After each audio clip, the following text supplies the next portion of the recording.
अस्सलाम वालेकुम। Welcome to my channel voice over by Amna Shah. Listener, आज मैं आपको मिर्ज़ा अमजद बेग की एक और सनसनीखेज़ कोर्ट कहानी सुना रही हूँ जिसका नाम है कड़वा घूर। तो आइए शुरू करते हैं। इस रोज़ ऑफिस बंद करने से पहले जो आखिरी क्लाइंट मुझसे मुलाकात करने आया वो सूरज से ही चुकत दिखाई देता था। इसकी ज़ात के हवाले से ये मेरा पहला तासुर था। जब इसने ज़बान खोली तो first impression is the last impression के मुस्ताक अपने अहमक होने पर मोहर तस्दीक सब्त कर दी। इस शख्स ने खड़े खड़े अजीब से लहजे में मुझसे इस्तफसार किया, वकील साहब क्या आपकी शादी हो गई है? अगर आप सिर्फ यही मालूम करने आए हैं तो मेरा जवाब नहीं में है। मैं अभी तक इस नेमत से महरूम हूँ, मैंने ठहरे हुए लहजे में कहा, और अगर आपको मुझसे कोई कानूनी मदद दरकार है तो फिर तशरीफ़ रखें। बात के इख्तिताम पर मैंने अपनी मेज़ की दूसरी तरफ बिछी कुर्सियों की जानिब इशारा भी कर दिया था।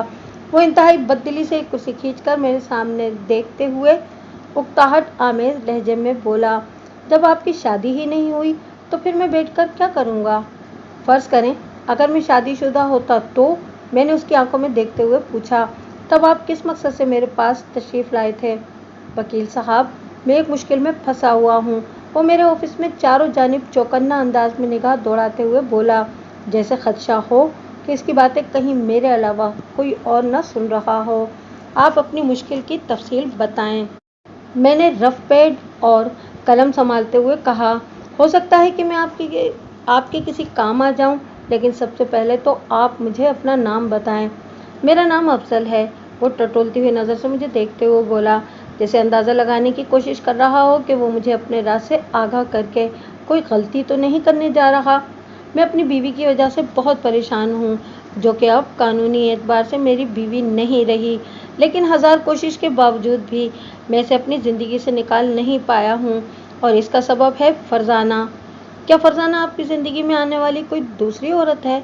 मैंने सवालिया नज़र से उसकी तरफ देखा। नहीं जनाब, वो नफ़ी में गर्दन हिलाते हुए बोला, फरजाना मेरी अकलौती बेटी का नाम है जो शबाना की तहवील में है। तो ये शबाना वही खातून है जो कभी आपकी बीवी हुआ करती थी? मैंने कहा। आप बिल्कुल ठीक समझे हो वकील साहब। वो एक गहरी सांस खारिज करते हुए बोला, माशाअल्लाह आप बहुत काबिल और तजर्बेकार वकील लगते हैं। मुझे यकीन हो चला है कि आप मेरे मसले को समझ जाएंगे, बल्कि इस मसले को हल करने के लिए कानूनी चाराजोई में मेरा भरपूर साथ भी देंगे। बेशक दूंगा, मैंने ठोस लहजे में कहा, लेकिन एक बात अपने जहन में अच्छी तरह बिठा लें कि मैं सिर्फ हक का साथ देता हूँ, हक और सच। वो एक एक लफ्ज़ पर जोर देते हुए बोला, मैं आपसे कोई गलत बयानी नहीं करूँगा। उम्मीद है कि आप मेरी परेशानी का कोई पायदार हल निकाल लेंगे। ज़रूर निकालूंगा, मैंने तसल्ली भरे अंदाज में कहा, लेकिन इसके लिए मुझे आपके हालात से मुकम्मल आगाही की ज़रूरत है। आधी अधूरी मालूमात की बिना पर उठाए जाने वाले इक़दाम कभी कामयाबी से हमकिनार नहीं होते। अब ठीक कह रहे हैं वकील साहब। वो सर को असबादी जुम्बिश देते हुए बोला, मैं आपको अपनी मुसीबत के बारे में सब कुछ खुलकर बताऊंगा, आगे आपका काम है। पहले तासुर में फजल मुझे जितना अहमक नज़र आया था, दर हकीकत वो ऐन इस दर्जे पर फाइज था नहीं। मुमकिन है इसी मुसीबत ज़दगी ने उसकी मत मार रखी हो और वो नादानिस्तगी में ऊट पटांग हरकतें करने पर मजबूर हो गया हो, जिसका इसे खुद भी एहसास ना हो। बाज़ लोग तबन और फितरतन इतने ज़्यादा भोले और सादा होते हैं कि इनके अक़वाल व आफ़ाल और हरकत व सकनात बेवकूफ़ की हदूद में दाखिल हो जाती हैं। अफजल को आप इसी कैटेगरी का इंसान समझ सकते हैं। इसकी बात से मैं इतना तो जान चुका था कि वो अपनी बीवी शबाना को छोड़ चुका था और उसकी अकलौती बेटी को माँ अपने साथ ले गई थी, और अफजल अपनी बेटी को हासिल करने के लिए कोशा था। मगर जब उसने अपनी बिपता का आगाज़ किया तो पता चला कि वो माँ बेटी तो उस घर में रह रही थी। अलबत्ता अफजल को शबाना ने घर से निकाल दिया था, क्योंकि मज़कूरा घर शबाना के नाम था। इस शाम अफजल नामी दराज कामत इस शख्स ने अपने जो हालात बताए, मैं इनसे गैर ज़रूरी बातों को हज़फ करके खुलासा आपकी खिदमत में पेश करता हूँ, ताकि आप भी इस मामले से अच्छी तरह वाकिफ़ हो जाएं। अफजल की रिहाइशगाह महमूदाबाद के मेन बाज़ार में थी। यह लगभग 120 गज का एक मंजिला मकान था, जो कि कॉर्नर प्लाट पर तामीर किया गया था। मकान का जो हिस्सा मेन बाज़ार की जानिब था, वहाँ एक कुशादा दुकान भी निकाली गई थी। घर में दाखिले का रास्ता بغلی گلی میں سے تھا۔ یہ مکان کوئی مجموعی طور پر 2 چھوٹے بیڈ روم، ایک مناسب ڈرائنگ روم اور مختصر سے صحن پر مشتمل تھا۔ چھت پر لے جانے والے زینے کے نیچے ایک چھوٹا سا اسٹور روم بھی بنا ہوا تھا، جس کے بالمقابل گھر کا باورچی خانہ تھا۔ 3 افراد کی یہ فیملی اس گھر میں ہنسی خوشی زندگی بسر کر رہی تھی کہ ان کے امن و سکون کو فرید حسین کی نظر لگ گئی۔ فرید حسین ایک ہینڈسم اور چلتا پرزہ قسم کا 45 سالہ پراپرٹی ڈیلر تھا، جو اتفاق سے ان کا کرایہ دار بھی تھا۔ ان کے گھر کی مین روڈ والی دکان میں فرید حسین نے اسٹیٹ ایجنسی بنا رکھی تھی۔ جیسا کہ اوپر بتایا جا چکا ہے کہ مذکورہ گھر شبانہ کے نام تھا، اس لیے گھریلو معاملات میں زیادہ تر شبانہ ہی کی چلتی تھی۔ افضل کسی پراپرٹی ڈیلر کو مکان دینے کے حق میں نہیں تھا، مگر شبانہ کو اس پر کوئی اعتراض نہیں تھا، لہٰذا افضل کی مخالفت برائے مخالفت ہی ثابت ہوئی اور شبانہ نے وہ دکان فرید حسین کو کرائے پر دے دی، جہاں اس نے اپنی اسٹیٹ ایجنسی کھول لی۔ افضل کی سابق بیوی شبانہ کی سرکاری نوکری تھی، وہ محکمہ تعلیم میں کسی اچھے عہدے پر فائز تھی اور یہ مکان اس نے اپنی آمدنی سے بنایا تھا۔ یہ ٹھیک ہے کہ مکان کی تعمیر میں کچھ پیسے افضل نے بھی ملائے تھے، تاہم غالب رقم شبانہ ہی کی لگی ہوئی تھی۔ یہی وجہ تھی کہ مکان کی ملکیت شبانہ کے نام تھی۔ افضل کا کوئی باقاعدہ ذریعہ آمدنی نہیں تھا، وہ سبزی منڈی میں پھل اور سبزیوں کی خرید و فروخت سے کچھ پیسے بنا لیتا تھا، جس کے لیے اسے رات کے آخری پہر سبزی منڈی جانا پڑتا تھا۔ وہ صبح کے لگ بھگ 10 بجے منڈی سے واپس لوٹتا اور ناشتہ کرنے کے بعد لمبی تان کر سو جاتا۔ وہ شام سے تھوڑی دیر پہلے بیدار ہوتا اور نہا دھو کر تیار ہو کر گھر سے نکل جاتا۔ یہ اس کے شوق کی تکمیل کا وقت تھا، جہاں سے نصف شب یا اس کے بعد اس کی واپسی ہوتی۔ آپ کو یہ سن کر حیرت ہوگی کہ افضل کو اداکاری کا شوق تھا۔ ایکٹنگ کا کیڑا بڑا ستمگر ہوتا ہے، یہ جس کے دماغ میں کل بلانے لگے سمجھو اس کی خواہش شروع ہو گئی۔ معدود چند ایسے خوش نصیب ہوں گے جن کی اداکاری کی خواہش پوری ہوئی ہو اور پھر وہ کسی نمایاں مقام پر بھی پہنچے ہوں۔ افضل کے پاس تعلیم اور ہنر تھا اور نہ ہی کوئی اور سورس کہ اس کی راہ ہموار ہو جاتی۔ البتہ کئی ایک ڈائریکٹرز اور پروڈیوسر نے اسے ٹرک کی بٹی کے پیچھے لگا رکھا تھا اور اس سے خدمت کرا رہے تھے۔ پھل فروٹ کا تو وہ کام کرتا ہی تھا، لہٰذا ہر موسمی پھل وافر مقدار میں ان چانس دلانے والوں کی خدمت میں پیش کرنا اس کے لیے مشکل نہیں تھا۔ علاوہ ازیں وہ ڈائریکٹرز کی فرمائش پر چکن اور مٹن کڑھائی کے بڑے بڑے پارسل اور مختلف قسم کی مٹھائیاں بھی اسٹوڈیوز پہنچایا کرتا تھا، مگر افسوسناک بات یہ تھی کہ ابھی تک اسے کیمرے کے سامنے آنے کا موقع نہیں دیا گیا تھا۔ کسی ڈرامے میں باقاعدہ رول ملنا تو دور کا خیال تھا۔ افضل کے اس شوق سے ہر بیوی کی طرح شبانہ بھی سخت نالاں تھی اور اسی موضوع کو لے کر اکثر ان میں تلخ کلامی ہو جایا کرتی تھی۔ میں نے کبھی تم پر دباؤ ڈالا کہ زیادہ کماؤ؟ شبانہ اسے سمجھانے کی کوشش کرتی۔ تم سبزی منڈی سے جتنا کما لیتے ہو ہمارے لیے وہی کافی ہے۔ میری سرکاری نوکری ہے اور دکان کا کرایہ بھی آ رہا ہے، ہمیں کسی چیز کی کمی ہے؟ جو تم آدھی رات تک اپنا وقت برباد کرتے رہتے ہو، اور وہ بھی ایک ایسے مقصد کے حصول کی خاطر جو کبھی پورا ہونے والا نہیں۔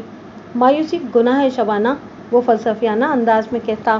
مجھے یقین ہے کہ ایک روز مجھے کامیابی ملے گی، فی الحال تو انہیں کامیابی حاصل ہو رہی ہے، شبانہ معنی خیز انداز میں بولی۔ تم کن کی بات کر رہی ہو؟ وہی لوگ جن کی خدمت میں تم مصروف ہو اور جو تمہیں مستقبل کے سہانے خواب اور سبز باغ دکھا کر اپنا الو سیدھا کر رہے ہیں۔ شبانہ کے لہجے میں تلخی گھلی ہوئی تھی۔ ایسی بات نہیں ہے شبانہ، وہ بڑے وثوق سے کہتا، کوئی مجھے بیوقوف نہیں بنا رکھا، یہ سب نصیب کا کھیل ہے۔ ابھی تک تو یہی دیکھنے میں آیا تھا کہ وہ لوگ نصیب کھا رہے ہیں جو تمہارے دماغ سے کھیل رہے ہیں، شبانہ نے طنزیہ انداز میں کہا۔ اور تم؟ شبانہ نے دانستہ جملہ ادھورا چھوڑ دیا تھا، جس کا واضح مطلب یہی تھا کہ اور تم ٹھہرے ازلی بد نصیب۔ افضل نے اپنی بیوی کے خیالات کا برا منائے بغیر کہا، جب میں ہر شام ٹی وی ڈراموں میں نظر آنے لگوں گا تو سب کی زبانیں بند ہو جائیں گی۔ ہفتے 10 دن میں ان کے بیچ اس نوعیت کی کبھی مختصر اور کبھی طویل مکالمے بازی ہو جایا کرتی تھی اور وہ دونوں اس منماری کے عادی ہو گئے تھے۔ لیکن فرزانہ اپنے والدین کا اس طرح جھگڑنا اچھا نہیں سمجھتی تھی۔ وہ اپنی خفگی کے اظہار کے طور پر دونوں سے بات چیت بند کر دیا کرتی تھی اور وہ دونوں جواباً اپنے اپنے انداز میں صفائیاں پیش کرتے تھے۔ فرزانہ تم ابھی بچی ہو، شبانہ اس سے کہتی، میٹرک کی اسٹوڈنٹ ہو، تم ہر چیز کو اچھی طرح سمجھتی ہو، بتاؤ میں تمہارے باپ سے کون سی غلط بات کرتی ہوں؟ آپ دونوں ہی غلط ہیں، فرزانہ نے خفگی آمیز انداز میں کہا۔ جس مسئلے کا کوئی حل نہیں، اس پر بحث و تکرار کا فائدہ کیا؟ آپ کو پتہ ہے نا ابو اپنا شوق نہیں چھوڑ سکتے، اس لیے آپ ہی صبر کر لیں۔ صبر ہی تو کیا ہوا ہے، جبھی تو یہ گاڑی چل رہی ہے، شبانہ نے معنی خیز انداز میں کہا، ورنہ افضل جیسے نکمے انسان کے ساتھ گزارا کرنا کوئی آسان کام نہیں۔ میں جو کچھ بھی کہتی ہوں اس میں تمہارے باپ ہی کی بھلائی ہے، تم خود دیکھ رہی ہو نا ٹی وی کے بعض ڈائریکٹرز اور پروڈیوسرز کس طرح تمہارے باپ کے شوق کو اس کی کمزوری سمجھ کر اسے بے وقوف بنا رہے ہیں۔ میرے دیکھنے اور نہ دیکھنے سے کوئی فرق نہیں پڑنے والا امی، فرزانہ نے جھلاہٹ بھرے لہجے میں کہا، آپ دونوں میں سے کوئی بھی سدھرنے والا نہیں ہے، آپ لوگ مجھ پر ایک احسان کر سکتے ہیں؟ بات کے اختتام پر فرزانہ نے سوالیہ نظر سے ماں کی طرف دیکھا تو وہ حیرت بھرے لہجے میں بولی، کیسا احسان؟ میں روزانہ 5-6 گھنٹے اسکول میں ہوتی ہوں، وہ زخمی لہجے میں بولی، اس دوران میں آپ دونوں اپنے دل کی بھڑاس نکال لیا کریں، میرے سامنے یہ روز روز کی تو تکار نہ کیا کریں، جب تم اسکول میں ہوتی ہو تو یہ پڑا سو رہا ہوتا ہے۔ شبانہ نے کچھ ایسے انداز سے کہا کہ اگر افضل اس دوران میں جاگ رہا ہوتا تو وہ کہاں رکنے والی تھی، میں ایک سوئے ہوئے شخص سے کیا جھگڑا کروں گی، تو آپ ابو کو جگا لیا کریں، فرزانہ نے جلے بھنے لہجے میں کہا، تاکہ اس نیک کام میں کوئی تاخیر اور تعطل پیدا نہ ہو۔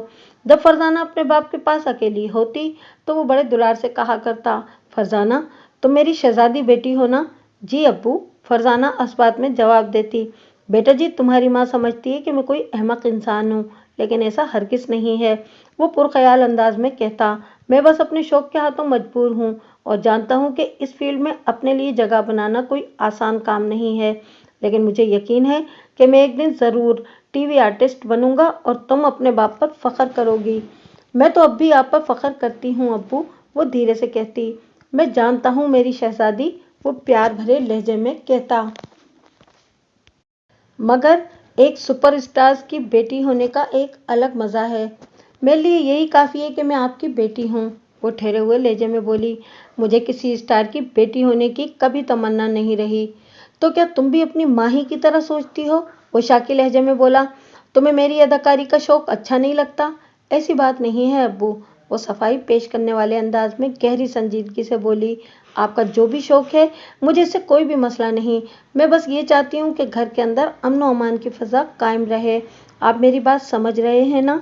اچھی طرح سمجھ رہا ہوں میری جان، وہ جذباتی لہجے میں بولا، میں بھی سکون کا حامی ہوں، لیکن تم نے دیکھا ہے نا جھگڑا تمہاری ماں ہی شروع کرتی ہے، جو بھی شروع کرتا ہو، فرزانہ نے بات ختم کرنے والے انداز میں کہا، لیکن یہ سب نہیں ہونا چاہیے، ٹھیک ہے میری لاڈو، افضل نے ہتھیار پھینکنے والے انداز میں کہا، میں تمہاری خوشی کی خاطر برداشت کروں گا۔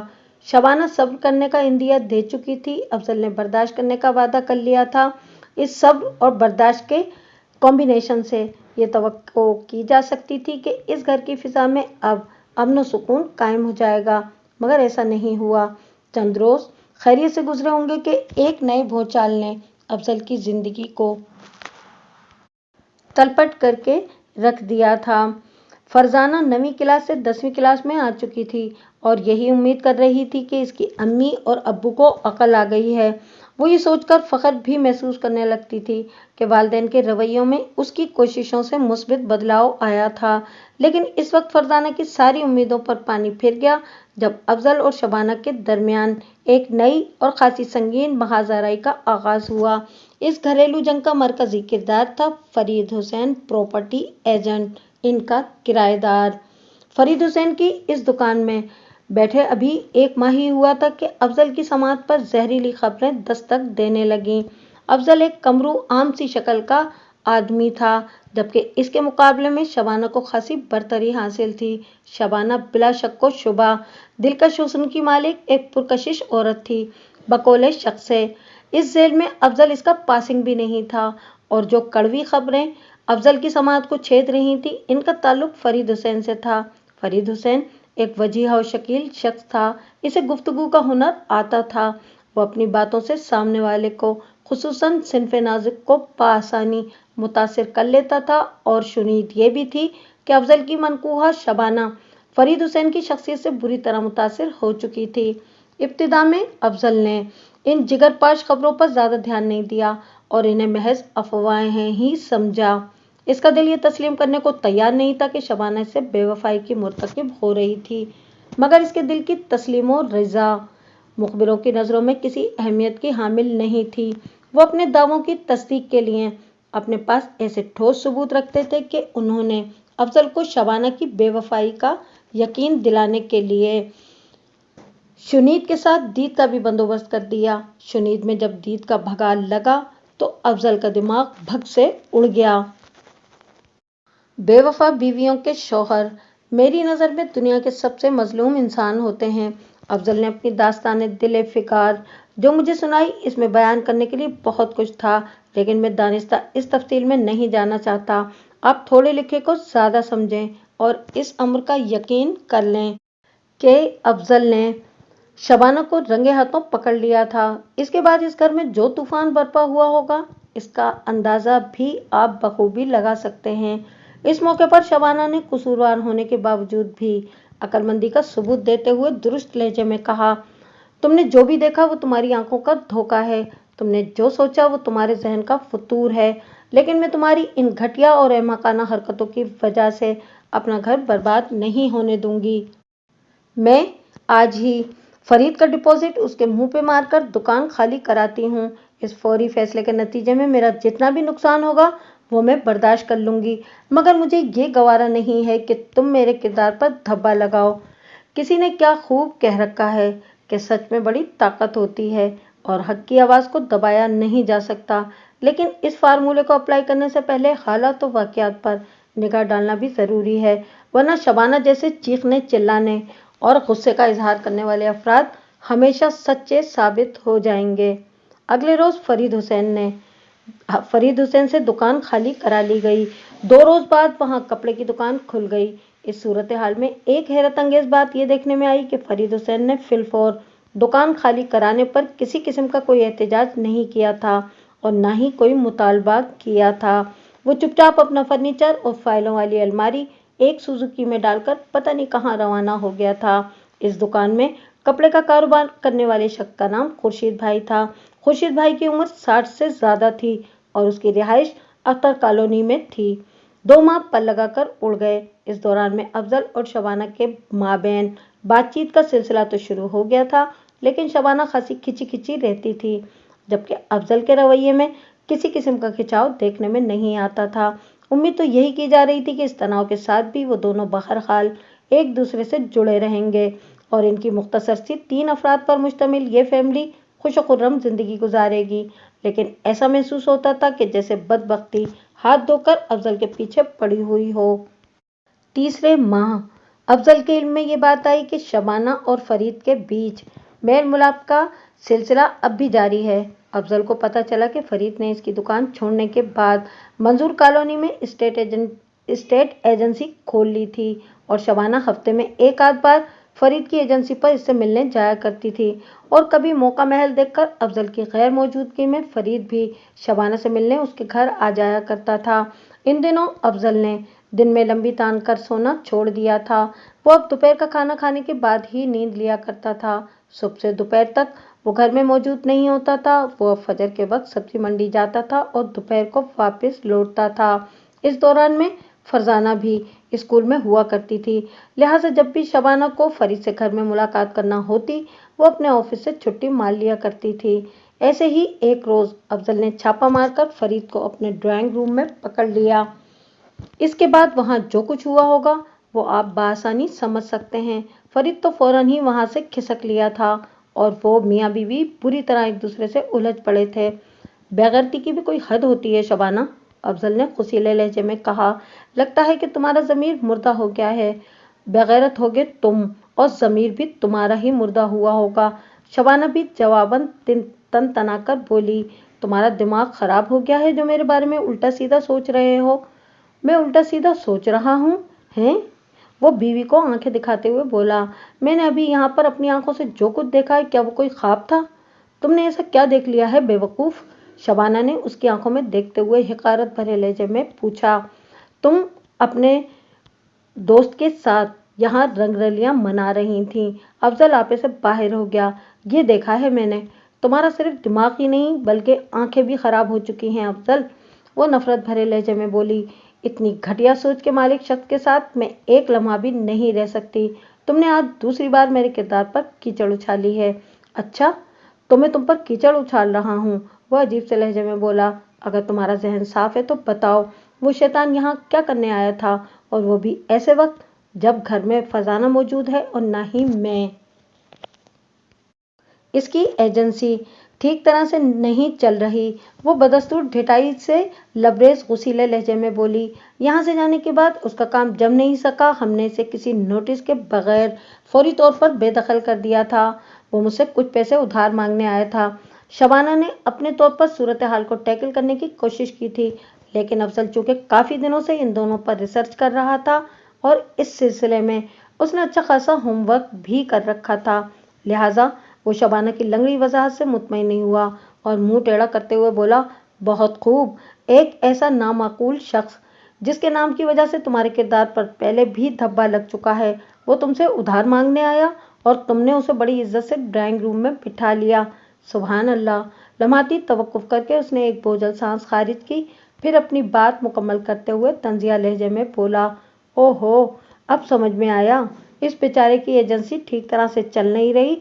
जब भी तुम अपने भाईजान की एजेंसी को पुश देने के लिए हफ्ते में एक आध चक्कर मंजूर कॉलोनी का भी लगा लेती हो।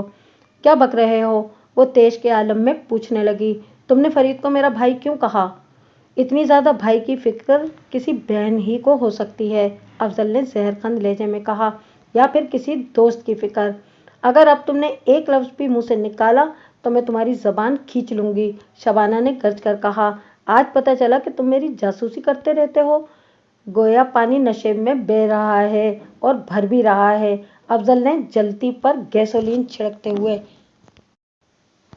तेज लहजे में कहा। जब घर की कुतिया चोरों के साथ मिल जाए तो फिर इसकी जासूसी नागुज़ीर हो जाती है। तुमने मुझे कुतिया कहा? वो फुनकारी। किरदार के एतबार से तुम एक कुतिया की बराबरी करने के भी लायक नहीं हो शबाना। वो दांत कचकचाते हुए सनसनीखेज लहजे में बोला, मुझे सारी जिंदगी इस बात का अफसोस रहेगा कि तुम मेरी बेटी की माँ हो। कहाँ की माँ, कहाँ की बेटी और कहाँ की सारी जिंदगी, शबाना ने एक एक लफ्ज पर जोर देते हुए हिकारत आमेज लहजे में कहा। मैं तुम जैसे लानती किरदारों पर थूकना भी पसंद नहीं करती, लेकिन मैं पसंद करता हूँ, अफजल ने ठहरे हुए लहजे में कहा। फिर बिजली की सी सूरत से इन नाजेबा अल्फाज में इजाफा कर दिया, आह थू। अफजल का फेंका हुआ थूक शबाना के चेहरे पे जाके गिरा। वो गुस्से से पागल हो गई। हाथ की पुश्त से अपने चेहरे को साफ करते हुए धाड़ कर बोली, दफा हो जाओ मेरे घर से गंदी नाली के कीड़े। मैं तुम्हें एक लम्हे के लिए भी अपने सामने बर्दाश्त नहीं कर सकती। चंद लम्हात तो तुम्हें अपनी तमाम तर बसारत और समात के साथ मुझे बर्दाश्त करना पड़ेगा, क्योंकि मैं यहाँ दफा होने से कबल एक अहम काम करना चाहता हूँ। कौन सा अहम काम? शबाना ने नफरत अंगेज नज़र से उसे घूरा।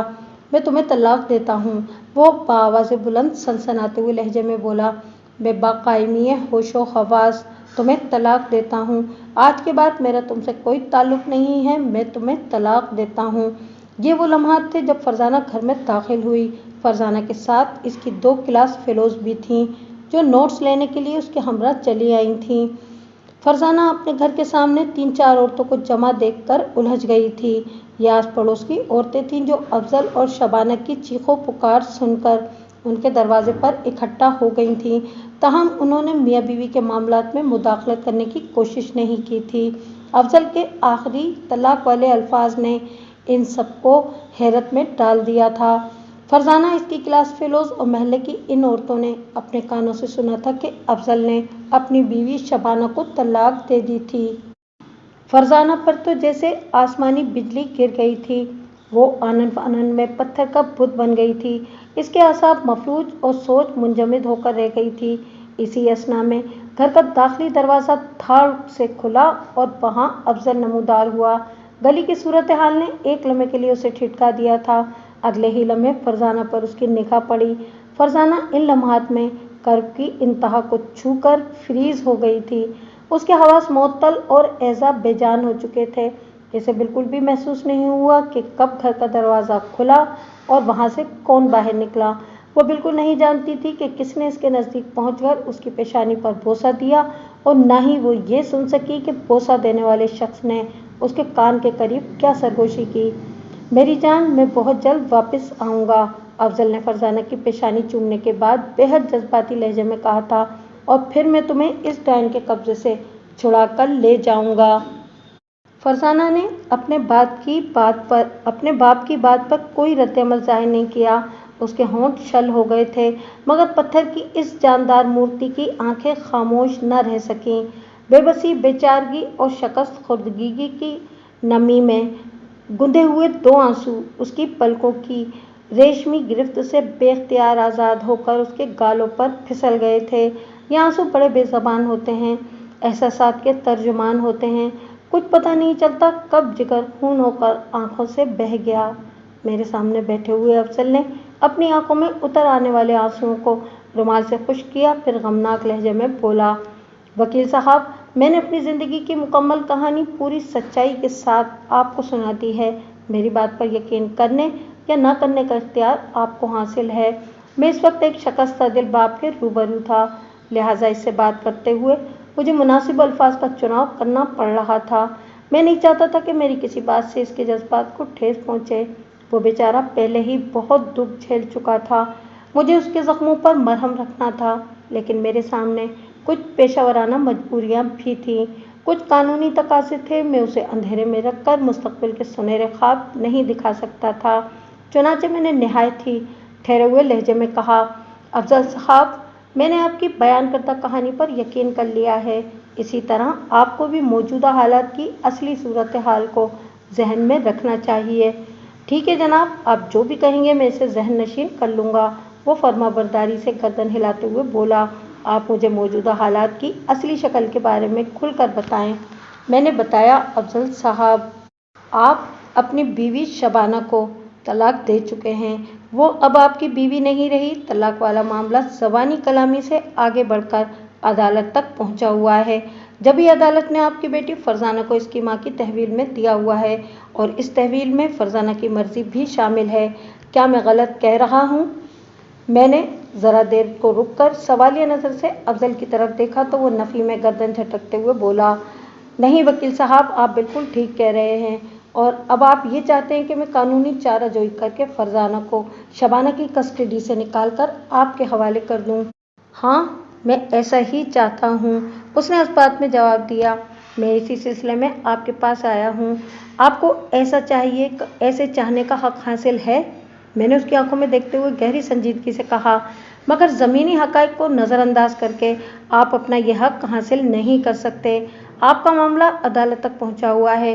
कोई भी गलत कदम आपको किसी नई मुसीबत में मुब्तला कर सकता है। अगर मुझे कोई गलत कदम उठाना होता तो फिर मैं आपके पास क्यों आता?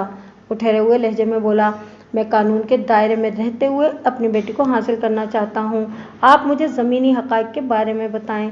अगर आपने शबाना को तलाक ना दी होती, बल्कि उसने आपसे खुला ली होती, तो ऐसी सूरत में फरजाना की तमाम तर हमदर्दी आपके साथ होती, मैंने वजाहत करते हुए कहा। और आपने शबाना को जिस माहौल में तलाक दी है, उसने फरजाना के जहन पर बड़े मनफी असरात मुरतब किए हैं। यही वजह है कि इस तलाक को कानूनी शक्ल देते हुए जब अदालत ने फरजाना से पूछा कि वो अपने वालिदैन में से किसके साथ रहना चाहती है, तो उसने अपनी माँ का इंतखाब किया। छोटे बच्चों को उनकी मर्जी जाने बगैर माँ की तहवील में दे दिया जाता है, मगर समझदार बच्चों से अदालत इनका फैसला सुनने के बाद अपना फैसला तहरीर करती है।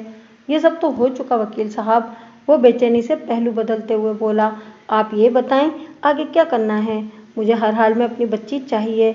महीने में एक बार फरजाना से मुख्तसर सी मुलाकात पर मेरा गुजारा नहीं होता। मेरी बेटी ने जवानी की दहलीज पर कदम रख दिया है। मैं इसे एक बदकिरदार माँ के साए में नहीं रहने देना चाहता। मैं फरजाना को मुस्तकिल बुनियादों पर अपने साथ रखना चाहता हूँ, और ये काम आप ही के तवस्सुत से हो सकता है, और इस काम के लिए आपको मेरी वकालत में अदालत का दरवाज़ा खटखटाना पड़ेगा। मैंने कहा, اور हमें अदालत के तकाजे पूरे करना पड़ेंगे। अदालत के तकाजे? उसने चौंक कर मेरी तरफ देखा। मैं समझा नहीं वकील साहब। फरजाना मेरी बेटी है। एक बाप अपनी बेटी के हुसूल का पूरा हक रखता है। मैं आपके हुकूक से इनकार नहीं कर रहा, मैंने मोतदिल अंदाज में कहा। जिस तरह आप फरजाना को अपने पास रखने का हक इस्तेमाल करना चाहते हैं, यही हक शबाना का भी है। वो भी फरजाना को अपनी तहवील में रखने के लिए पूरा जोर लगाएगी। और ये बात ना भूलें कि फरजाना इस वक्त भी अपनी खुशी और रजामंदी से शबाना के साथ रह रही है। तो आप मुझे ये समझाने की कोशिश कर रहे हैं कि मैं फरजाना को हासिल करने का ख्याल अपने दिल से निकाल दूं? वो कदरे बरहमी से बोला, ये काम आपके बस का नहीं है। बात मेरे इख्तियार और आपकी ख्वाहिश की नहीं है अफजल साहब, मैंने कहा। मैं अगर चाहूँ तो अपनी फ़ीस खरी करने के लिए आपको लंबी चौड़ी दलीलें दे सकता हूँ और ये केस पकड़ लूँ, और बाद में वो ना हो सके या वैसे ना हो सके जिसका मैंने आपसे वादा कर रखा हो, तो फिर आपको अपने कीमती वक्त और इस रकम के ज़ाया होने का अफसोस होगा जो आपने मेरी फ़ीस और दीगर अदालती मामलात के ज़ेल में खर्च की होगी। सीधी तरह ये क्यों नहीं कह देते? क्या आप मेरा केस नहीं ले रहे? वो बिगड़े हुए लहजे में बोला। यह आपका अंदाज़ा है अफजल साहब, मैंने उसके चेहरे के तासुरात का जायज़ा लेते हुए कहा, वरना मैंने तो ऐसी कोई बात नहीं की। तो फिर आपने कैसी बात की है? उसके चेहरे से बेजारी झलकने लगी। आपने तो केस पकड़ने से पहले ही मुझे मायूस कर दिया है। अगर आपकी शादी हो चुकी होती और आपकी कोई बेटी भी होती तो फिर आपको अंदाज़ा होता कि मैं किस कर्ब से गुजर रहा हूँ। एक बाप के दर्द को कोई साहिब औलाद ही समझ सकता है। मैं अफजल की तकलीफ़ को बखूबी समझ रहा था और दिल से इसकी मदद भी करने का ख्वाहां था, इसलिए मैं रफ्ता रफ्ता इसे ट्रैक पर ला रहा था। मैंने ठहरे हुए लहजे में इस्तफसार किया, अफजल साहब, आजकल आपने रिहाइश कहाँ रखी हुई है? इधर काला पुल पर मेरे एक दोस्त अमीर खान का चाय का होटल है, उसने बताया। अमीर खान ने अपने होटल के अंदर ही मुलाजमीन की शब बसरी के लिए एक मचान बना रखी है। मैं भी इधर ही नींद पूरी कर लेता हूँ। मतलब ये कि आपके पास रहने का कोई माकूल ठिकाना नहीं है? जी, फिलहाल तो ऐसे ही गुजारा चल रहा है, वो खजालत आमेज लहजे में बोला। जब फरजाना मेरे पास आ जाएगी तो फिर मैं बाकायदा कोई मकान किराए पर ले लूँगा। और ज़रिया माश वही सब्जी मंडी है? मैंने पूछा। इसने इस बात में गर्दन हिला दी। मैंने इस्तफसार किया, और आपका एक्टिंग का शौक भी जारी है? नहीं जनाब, वो उदासी भरे लहजे में बोला। मेरे साथ ज़िंदगी ने जो कुछ किया है इसमें मैं अपना ये शौक भूल भाल गया हूँ। यह आपने बहुत नेक काम किया है अफजल साहब, बेसाख्ता मेरे मुँह से निकला। क्या मतलब? उसने चौंक कर मुझे देखा। क्या अपने शौक को भूल जाना नेकी का काम है? कहीं आप ये तो नहीं कहना चाह रहे कि मैं अदाकारी के शौक के साथ किसी गुनाह का मुर्तकिब हो रहा था? मेरा हरगिज़ ये मतलब नहीं था, मैंने जल्दी से कहा। बात दरअसल यह है कि अगर किसी की पिंडी में दर्द हो रहा हो और उसके साथ ही उसके दांत में भी दर्द शुरू हो जाए तो लामोहला पिंडी की तकलीफ को भूलकर दांत की तकलीफ को रफ़े करने की फिक्र में लग जाएगा, क्योंकि दांत का दर्द पिंडी की तकलीफ से 1000 गुना ज़्यादा अजियतनाक होता है, और आपके मामले में भी कुछ ऐसा ही है। लम्हाती तवक्कुफ करके मैंने एक गहरी सांस खारिज की, फिर अपनी बात मुकम्मल करते हुए कहा, आप पर पे दर पे जो उफ्ताद नाजिल हुई हैं, इनमें आप अपनी अदाकारी के शौक़ को भला कैसे याद रख सकते थे? फरजाना को अपनी तहवील में लाना बहरहाल अदाकारी के शौक़ से ज़्यादा अहम है। जब तक आप अपनी बेटी को हासिल नहीं कर लेते, इस शौक़ को फरामोश किए रखना ही अच्छा है। आपकी तमाम तर तवज्जो फरजाना के हुसूल पर मरकूज़ रहनी चाहिए। ये तो आप बिल्कुल बजा फरमा रहे हैं वकील साहब। वो सीधा होकर बैठ गया। अब आप मेरे मकसद की तह तक पहुँच गए हैं। मैं चूँकि इब्तिदा ही में इस मामले की गहराई तक रसाई हासिल कर चुका था, इसलिए मोतदिल अंदाज में कहा, अफजल साहब, फरजाना से आपकी मुलाकात कितने दिनों के बाद होती है? 1 माह में 1 मरतबा, उसने जवाब दिया। और ये मुलाकात कहाँ पर होती है? किसी भी पार्क में। पार्क का तयन कौन करता है? मैंने पूछा। आप या शबाना? पहली बार हमारी मुलाकात अदालत के हुक्म पर हुई थी, उसने बताया। इसके बाद मुलाकात के मकाम और तारीख का फैसला शबाना करती है। इसकी कोशिश होती है कि ये मुलाकात किसी पब्लिक प्लेस पर हो। जब आप अपनी बेटी से मिलते हैं तो ज़ाहिर है शबाना भी आपसे कुछ फासले पर मौजूद रहती होगी, मैंने कहा। क्या कभी आपकी अपनी साबिक बीवी से भी बात हुई? कभी नहीं, उसने नफी में गर्दन हिला दी। आपने मुलाकात के दौरान में कभी ये अंदाज़ा लगाने की कोशिश की कि फरजाना की मर्जी क्या है? मैंने पूछा। क्या वो अपनी माँ को छोड़कर आपके पास आने का इरादा रखती है? वो साफ गोई का मुजाहरा करते हुए बोला, मैंने इस दौरान में ऐसा कुछ भी महसूस नहीं किया। क्या आपने इसे कायल करने की कोशिश की कि वो अपनी माँ को छोड़कर आपके पास आ जाए? मैं तो इसी कोशिश में लगा रहता हूँ जनाब। क्या आपकी इस कोशिश का फरजाना पर कोई असर हुआ? अभी तक तो नहीं हुआ, उसने थके हुए लहजे में जवाब दिया। अफजल साहब, मैंने एक गहरी सांस खारिज की और उसकी आंखों में झांकते हुए ठोस लहजे में कहा, आपको ये बात याद रखना चाहिए कि अदालत जवान औलाद की कस्टडी का फैसला उमूमन 3 नुकात पर करती है। इसके बाद ही दरख्वास्त गुजार बाप हो या माँ, इनके हक में या इनके खिलाफ फैसला दिया जाता है। कौन से 3 नुकात? वो मेरी बात पूरी होने से पहले ही बोल उठा। नंबर 1, दरख्वास्त गुजार वालिद या वालदा औलाद को किसी महफूज रिहाइशगाह पर रखने के अहल हैं या नहीं, मैंने वजाहत करते हुए बताया। नंबर 2, दरख्वास्त गुजार माशी तौर पर इतना मजबूत हो कि वो अपनी औलाद के तमाम अखराजात उठा सकती या उठा सकता हो। नंबर 3, मैंने लम्हाती तवक्कुफ करके सोचती हुई नज़र से अफजल की तरफ देखा, फिर इजाफा करते हुए कहा, तीसरा नुक्ता सबसे अहम है और अदालती फैसले के लिए कलीदी हैसियत का हामिल। अदालत हर कीमत पर इस बात की यकीन दहानी चाहती है कि दरख्वास्त गुजार जिस औलाद की कस्टडी मांग रहा या मांग रही है, वो खुद भी दरख्वास्त गुजार के साथ बरज़ा और रग़बत रहने को तैयार है या नहीं। ये आखिरी शर्त तो बहुत कड़ी है वकील साहब, वो बौखलाहट आमेज लहजे में बोला। मैं वसूख से नहीं कह सकता कि फरजाना अदालत के सामने मेरे हक में फैसला करेगी या नहीं। अफजल साहब, ये शर्त तो खैर कड़ी है ही, मैंने एक एक लफ्ज़ पर जोर देते हुए कहा। मैं समझता हूँ आप पहले 2 नुकात पर भी पूरे नहीं उतरते। आपके पास रहने का कोई माकूल ठिकाना है और ना ही मुस्तकिल आमदनी का कोई ज़रिया। क्या मैं गलत कह रहा हूँ? नहीं जनाब, आप बिल्कुल ठीक कह रहे हैं, वो फिक्रमंदी से मुझे देखते हुए बोला। आप तो हकीकत बयान कर रहे हैं। फिर उसने रवा रवी में पूछ लिया, क्या अदालत छोटे बच्चों की कस्टडी का फैसला भी अपनी शराइत की बिना पर करती है? 8 साल की उम्र तक के बच्चों को अदालत उमूमन माँ की तहवील में दे देती है, मैंने बताया, लेकिन इससे ज़्यादा उम्र की बाशऊर औलाद की कस्टडी का फैसला करने से पहले अदालत बच्चे की मर्जी भी पूछती है। बाज़ ऐसी सूरत में दरअसल फैसला औलाद के हाथ में होता है। मैं तो फिर कहीं का ना रहा, वो मायूसी से गर्दन हिलाते हुए बोला। वकील साहब, मेरे हाथ में तो कुछ भी नहीं है। अफजल साहब, मायूसी गुनाह है, मैंने ठहरे हुए लहजे में कहा। यह अल्लाह की नज़र में इंसान के नापसंदीदा अमाल में से एक है, इसीलिए बाज़ सियाने मायूसी को गुनाह कबीरा में शुमार करते हैं। मैं मायूस नहीं हूँ तो फिर क्या करूँ वकील साहब? वो रुहासा हो गया। मेरे पास उम्मीद का और कौन सा रास्ता बचा है? जब तक इंसान जिंदा है उम्मीद का दरवाज़ा बंद नहीं होता, मैंने उसके चेहरे पर निगाह जमाते हुए कहा। इंसान को अपनी आखिरी सांस तक कोशिश करते रहना चाहिए। इसके चेहरे पर मुझे पहली बार एक अजीब सी चमक दिखाई दी। वो सरसराती हुई आवाज़ में पूछने लगा, क्या आप ये कहना चाहते हैं कि कोई ऐसा रास्ता मौजूद है जिस पर चलकर मैं फरजाना को हासिल कर सकता हूँ? बिल्कुल, मैंने 2 टोक अंदाज में कहा, है एक रास्ता। कौन सा रास्ता? वो इज़्तिरारी अंदाज में बोला, मुझे भी दिखाएं वो रास्ता। आपको वो तमाम अफराद याद हैं जो शबाना के किरदार के बारे में आपको खबरें दिया करते थे? मैंने पूछा। जी याद हैं, उसने इस्बात में गर्दन हिलाई। वो लोग गलत नहीं थे, मैंने इनकी खबरों को बाद में 100% दुरुस्त पाया था। ये तो और भी अच्छी बात है और आपके हक में जाती है, मैंने कहा। फिर पूछा, क्या अब भी आपका इन लोगों से मिलना जुलना है? मिलना जुलना तो नहीं है, मगर बात क्या है? वो उलझ गया था।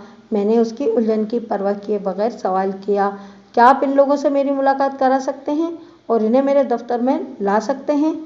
हाँ हाँ, मैं ऐसा कर लूँगा। इसकी उलझन में बेपनाह इजाफा हो गया। मगर कुछ बताएं तो सही, आखिर आपके जहन में क्या चल रहा है? मैं इन्हें गवाही के लिए तैयार करना चाहता हूँ, मैंने कहा। इसने पूछा, किस नौइयत की गवाही? शबाना की बदकिरदारी की गवाही। मैंने बताया, आपके मकसद के हुसूल के लिए यही एक रास्ता बचा है। मैं कुछ भी नहीं समझा वकील साहब। वो हवन्नकों की तरह मुंह खोलकर मेरा मुंह देखने लगा। मैं समझाता हूँ, मैंने उसके चेहरे के तासुरात का जायज़ा लेते हुए कहा। अगर आप मेरे तवस्सुत से अदालत में ये साबित करने में कामयाब हो गए तो کہ شبانہ مضبوط کردار کی مالک نہیں ہے، لہٰذا اس کی تحویل میں فرزانہ محفوظ نہیں رہ سکتی، تو عدالت فرزانہ کو آپ کی کسٹڈی میں دے سکتی ہے۔ لیکن شبانہ کی بد کرداری کو ثابت کرنے کے لیے عدالت کے سامنے ٹھوس ثبوت پیش کرنا ہوں گے، جن میں 2 معزز اور معتبر افراد کی شخصی گواہیاں بھی شامل ہیں۔ وہ سوچ میں پڑ گیا۔ دراصل میرا ایسا کوئی ارادہ نہیں تھا، میں محض اپنی جیب گرم کرنے اور افضل کو اس کی بیٹی دلوانے کے لیے شبانہ کی کردار کشی کا منصوبہ نہیں بنا سکتا تھا۔ شبانہ باکردار تھی یا بد کردار، یہ اس کا ذاتی معاملہ تھا، اور میں کسی انسان کی ذاتیات میں گھسنے کی کبھی کوشش نہیں کرتا، خصوصاً کسی عورت کے کردار کے معاملات میں تو بالکل بھی نہیں۔ میں نے افضل کے سامنے یہ آخری راستہ اس لیے رکھا تھا کہ اپنے پیشہ ورانہ فرائض پورے کر سکوں۔ اس نوعیت کے کیسز میں اکثر وکلا سے وہ باپ یا ماں میں سے کسی ایک کے کردار کو داغدار ثابت کر کے بچے کو فریق ثانی کی تحویل میں دلانے کے لیے ایڑی چوٹی کا زور لگا ڈالتے ہیں، مگر میں ایسا نہیں کرتا۔ میں ایسا کیوں نہیں کرتا؟ یہ میرا انتہائی ذاتی اقدام ہے۔ آپ کی آسانی کے لیے صرف یہ کہوں گا کہ ایک ہاتھ کی تمام انگلیاں ہم صفات نہیں ہوتیں۔ میں نے افضل کو سوچ میں ڈوبا دیکھا تو ٹھہرے ہوئے لہجے میں دریافت کیا، تو پھر آپ کب ان گواہوں کو لے کر میرے پاس آ رہے ہیں؟ میرے سوال کا سیدھا جواب دینے کے بجائے وہ متذبذب انداز میں بولا، وکیل صاحب، فرض کریں میں 2-3 ایسے افراد کو آپ کے دفتر میں لے کے آتا ہوں جو شبانہ کے کرتوتوں سے اچھی طرح واقف ہیں، خصوصاً شبانہ اور فرید حسین کے تعلقات سے مکمل آگاہی رکھتے ہیں۔ اس کے علاوہ ہم عدالت کو شبانہ کے کمزور کردار کے حوالے سے بعض ٹھوس ثبوت بھی مہیا کر دیتے ہیں، تو اس بات کی کیا گارنٹی ہے کہ ان حالات میں فرزانہ اپنا فیصلہ بدل کر اپنی ماں کو چھوڑ دے گی اور میرے ساتھ رہنے کے لیے تیار ہو جائے گی؟ اگر اس نے ایسا کرنے سے انکار کر دیا تو کیا عدالت زبردستی اسے میری تحویل میں دے دے گی؟ عدالت کسی کے ساتھ زور زبردستی یا زیادتی نہیں کرتی، میں نے صاف گوئی کا مظاہرہ کرتے ہوئے کہا۔ وہ حالات و واقعات کی روشنی، گواہوں کے بیانات، وکیل کی جرح، دلائل کی بنا پر قوانین کی روح سے مبنی بر انصاف فیصلے صادر کرتی ہے، اور جہاں تک آپ کی بیٹی کا معاملہ ہے تو میں نے لمحاتی توقف کر کے ٹٹولتی ہوئی نظر سے اسے ایک دفعہ دیکھا، پھر اپنی بات مکمل کرتے ہوئے کہا، فرزانہ کوئی دودھ پیتی بچی ہے اور نہ ہی عقل و شعور سے پیدل۔ وہ اس وقت اپنی عمر عزیز کے جس حصے میں ہے وہاں عدالت اس کے موقف اور فیصلے کو نظر انداز نہیں کر سکتی۔ بس اگر فرزانہ نے آپ کے بجائے اپنی ماں کا ساتھ ہی رہنے کا ارادہ ظاہر کیا تو عدالت اس کی بات کو اہمیت دے گی، خصوصاً ایسی صورت میں جبکہ آپ کے پاس نہ تو اپنی بیٹی کو رکھنے کا محفوظ ٹھکانہ ہے اور نہ ہی کوئی مستحکم ذریعہ آمدنی۔ آپ کی بنسبت قانون کی نگاہ میں فرزانہ کے لیے اس کی ماں ہی سب سے زیادہ معقول اور مناسب نگہبان ہو سکتی ہے۔ میرے اس مبنی بر حقیقت وضاحت نے افضل کو اسپرنگ کے مانند اچھلنے پہ مجبور کر دیا۔ وہ ایک جھٹکے سے اٹھ کر کھڑا ہوا، پھر بڑی برہمی سے یہ کہتے ہوئے میرے چیمبر سے نکل گیا، آپ کے پاس آ کر میں نے خواہ اپنا وقت برباد کیا۔ اس کے جانے کے بعد میں نے غائبانہ طور پر اسے مخاطب کرتے ہوئے بیزاری سے کہا، مسٹر افضل، تم نے اپنا نہیں بلکہ میرا قیمتی وقت ضائع کیا ہے۔ یقیناً آپ بھی اس وقت یہی سوچ رہے ہوں گے، بیگ صاحب، اگر افضل آپ کا کلائنٹ نہیں بن سکا تھا اور آپ نے اس کا کیس نہیں لیا تھا تو پھر اتنی دیر سے آپ اس کے قصے سنا کر ہمارا وقت کیوں خراب کر رہے ہیں؟ میں اس موقع پر زیر لب مسکراتے ہوئے صرف اتنا ہی کہوں گا کہ میں نے افضل اینڈ کو کی کہانی کو ابھی ختم نہیں کیا۔ جی ہاں، آپ اپنی تمام تر اکتاہٹ کو ایک طرف پھینک کر اپنے ذہن کو چارج کر لیں، کیونکہ آپ کی اطلاع کے لیے عرض ہے کہ افضل میرا کلائنٹ بنا تھا، مگر بانداز دیگر۔ اس روز افضل جتنے غصے اور مایوسی کے عالم میں میرے پاس سے اٹھ کر گیا تھا، اس کے بعد اس کے دوبارہ میرے آفس میں قدم رکھنے کا امکان نہیں تھا۔ وہ جن امیدوں کے ساتھ میرے پاس پہنچا تھا، میں اپنی بات چیت کے نتیجے میں ان پر پورا نہیں اترا تھا، اور مجھے اس کی توقعات پر پورا نہ اترنے کا کوئی افسوس بھی نہیں تھا، کیونکہ میں نے اپنے فرائض کے تقاضے نبھاتے ہوئے اسے کسی اندھیرے میں نہیں رکھا تھا، کیونکہ اس بات پر میرا پختہ ایمان ہے کہ رزق کا تعلق آپ کے ہنر، لیاقت اور پیشے سے نہیں ہے، یہ معاملات کہیں اور ہی سے آپریٹ ہو رہے ہوتے ہیں، کیونکہ اگر ایسا نہیں ہوتا تو پھر تمام بے ہنر، نالائق اور ان پڑھ भूखे मर जाते या फिर फाका ज़दा ज़िंदगी गुजार रहे होते। अल्लाह ताला ने जिन मामलात में इंसानों को कोई इख्तियार नहीं दिया, इनमें मौत और ज़िंदगी के बाद रिस्क का नंबर आता है। इसके बाद इज़्ज़त व ज़िल्लत का बाब है। अगर रिस्क किसी इंसान के हाथ में होता तो इस कुर्रा की कम से कम 99% आबादी फाका ज़दगी के आलम में एड़ियाँ रगड़ रगड़ कर मर जाती। मैं अगर चाहता तो अफजल को लच्छेदार बातों से बासानी अपने शीशे में उतार कर उसकी जेब से चंद हजार बासानी निकलवा सकता था, मगर मैंने ऐसा नहीं किया। ये वाकया आज से लगभग 40 साल पहले का है। मैंने ऊपर चंद हजार का जो बयान किया है, आप इसे बिला तकल्लुफ चंद लाख में तब्दील कर लें, क्योंकि फिल वक्त एक मीडियम रेटेड वकील की सिर्फ इब्तिदाई फीस लाखों में है। इस वाकये के कुछ ही अरसे के बाद एक पस्ता कामा शख्स मुझसे मिलने आया। उसने मुनासिब साइज की दाढ़ी रखी हुई थी और उसके सर पर सफ़ेद टोपी भी नजर आ रही थी, जैसे कि उम्मन हाजी हजरात हज से वापसी पर खजूरों, आब ज़मज़म, तस्बीह और जाय नमाज के साथ लेकर आते हैं। मज़कूरा लहीम शहीम शख्स ने अपना तारुफ कराते हुए कहा, वकील साहब, मेरा नाम अमीर खान है। आपके पास मुझे अफजल ने भेजा है। आप अफजल को तो अच्छी तरह जानते हैं ना? फौरी तौर पर मेरे जहन में नहीं आया कि अमीर खान नामी वो शख्स किस अफजल का जिक्र कर रहा था, लिहाजा मैंने नफ़ी में गर्दन को हिलाते हुए कहा, माफ़ कीजिएगा, मैं समझ नहीं पाया आप किस अफजल का जिक्र कर रहे हैं। अगर वजाहत कर देंगे तो मेहरबानी होगी। जनाब, मैं उस अफजल की बात कर रहा हूँ जिसने अपनी बीवी शबाना को तलाक दे दी थी और अपनी बेटी फरजाना को हासिल करने के लिए वो आपसे कानूनी मदद मांगने आया था। याद आ गया, मैंने चौंके हुए लहजे में कहा। आप अफजल के वही दोस्त हैं ना जिनके होटल में वो रात गुजारा करता था? काला पुल के इलाके में आपका चाय का होटल है। उसने उस बात में गर्दन हिलाई। जी बिल्कुल। अफजल ने आपको किस मकसद से मेरे पास भेजा है? मैं सीधा होकर बैठ गया। वो खैरियत से तो है? वकील साहब, अमीर खान ठहरे हुए लहजे में बोला, इंसान किसी डॉक्टर, वकील या पुलिस के पास कभी खैरियत से नहीं जाता। अफजल इस वक्त एक बहुत बड़ी मुसीबत में फंसा हुआ है।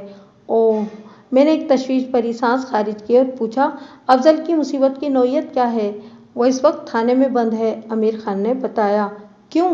मैंने सरसराती हुई आवाज़ में इस्तफसार किया। पुलिस ने किस सिलसिले में उसे बंद कर रखा है? अफजल पर कत्ल का इल्ज़ाम है। किसके कत्ल का? मैंने सवालिया नज़र से अमीर खान की तरफ देखा। शबाना? नहीं। उसने नफ़ी में गर्दन हिलाई और बोला, फरीद हुसैन। फरीद हुसैन? आपका मतलब है कि वही स्टेट एजेंट जिसकी वजह से अफजल ने अपनी बीवी को तलाक दी थी? जी वही, उसने कहा। पुलिस ने कल सुबह अफजल को अदालत में पेश करके उसका 7 रोज़ का रिमांड हासिल कर लिया है। इसकी गिरफ्तारी परसों दोपहर के बाद मेरे होटल पर ही अमल में आई थी। आज 17 मई थी। गुज़िश्ता रोज़ पुलिस ने उसे अदालत में पेश करके रिमांड हासिल कर लिया था। इस हिसाब से अफजल को 15 मई की दोपहर अमीर खान के होटल से गिरफ्तार किया गया था। अगलब इम्कान इस बात का था कि फरीद हुसैन की मौत भी 15 मई ही को वाक़ हुई थी। ताहम तस्दीक की खातिर मैंने अमीर खान से पूछ लिया, फरीद हुसैन को कब कत्ल किया गया था? उसने मेरे हस्ब तवक्को जवाब दिया। मैंने पूछा, और आपको यकीन है कि फरीद हुसैन को अफजल ने ही कत्ल किया है? अगर अफजल इतना बहादुर होता तो यहाँ तक नौबत ही क्यों आती? उसने अजीब से लहजे में जवाब दिया, मैं अफजल को साल हर साल से जानता हूँ। मुझे यकीन है कि फरीद की मौत में उसका हाथ नहीं है। अफजल को किसी गहरी साजिश के तहत इस मामले में उलझाया गया है। रिमांड की मुद्दत पूरी होने के बाद पुलिस ने अदालत में चालान पेश कर दिया। इस मौके पर मैंने अपने वकालतनामे के साथ मुलजिम की दरख्वास्त ज़मानत भी दायर कर दी थी और मुलजिम की ज़मानत के हक़ में दलाइल भी दिए, लेकिन अदालत ने मेरी दरख्वास्त को रद्द करते हुए मुलजिम को जुडिशल रिमांड पर जेल भेज दिया था। पहले भी कई बार बताया जा चुका है कि कत्ल के मुलजिम की ज़मानत नामुमकिन की हद तक मुश्किल होती है और ज़ेर समाअत केस में तो मेरे मौकिल की पोजीशन भी इंतहाई नाजुक थी, क्योंकि इस्तग़ासा के मुताबिक आलाए कत्ल पर से मुलजिम की उंगलियों के निशानात मिले थे और बाज़ लोगों ने इसे जाए वक़ुआ के नज़दीक देखा भी था। इन हालात में मुलजिम की ज़मानत की मंजूरी का कोई इम्कान बाकी नहीं रहता था। पोस्टमार्टम रिपोर्ट के मुताबिक मकतूल की मौत का वक्त 15 मई की सुबह 10 और 11 बजे के दरमियान बताया गया था। आलाए कत्ल एक आहनी रॉड थी। इस मोटी सलाख की मदद से मकतूल की खोपड़ी को चटका दिया गया था। कातिल ने मज़कूरा आहनी सलाख से मकतूल के सर के अकबी हिस्से पर ऐसा भरपूर वार किया था कि मकतूल को संभलने का मौका नहीं मिल सका था और वो वहीं पर ढेर हो गया था। जाए वकुआ शबाना के घर का ड्राइंग रूम था। अगली पेशी 15 दिन के बाद थी। मुझे इस केस की तैयारी के लिए अच्छा खासा वक्त मिल गया था। अफजल से हासिल होने वाली मालूमात अगरचे काफ़ी सनसनीखेज थीं, ताहम मैं इन्हें अदालती कार्रवाई के लिए नाकाफ़ी समझता था।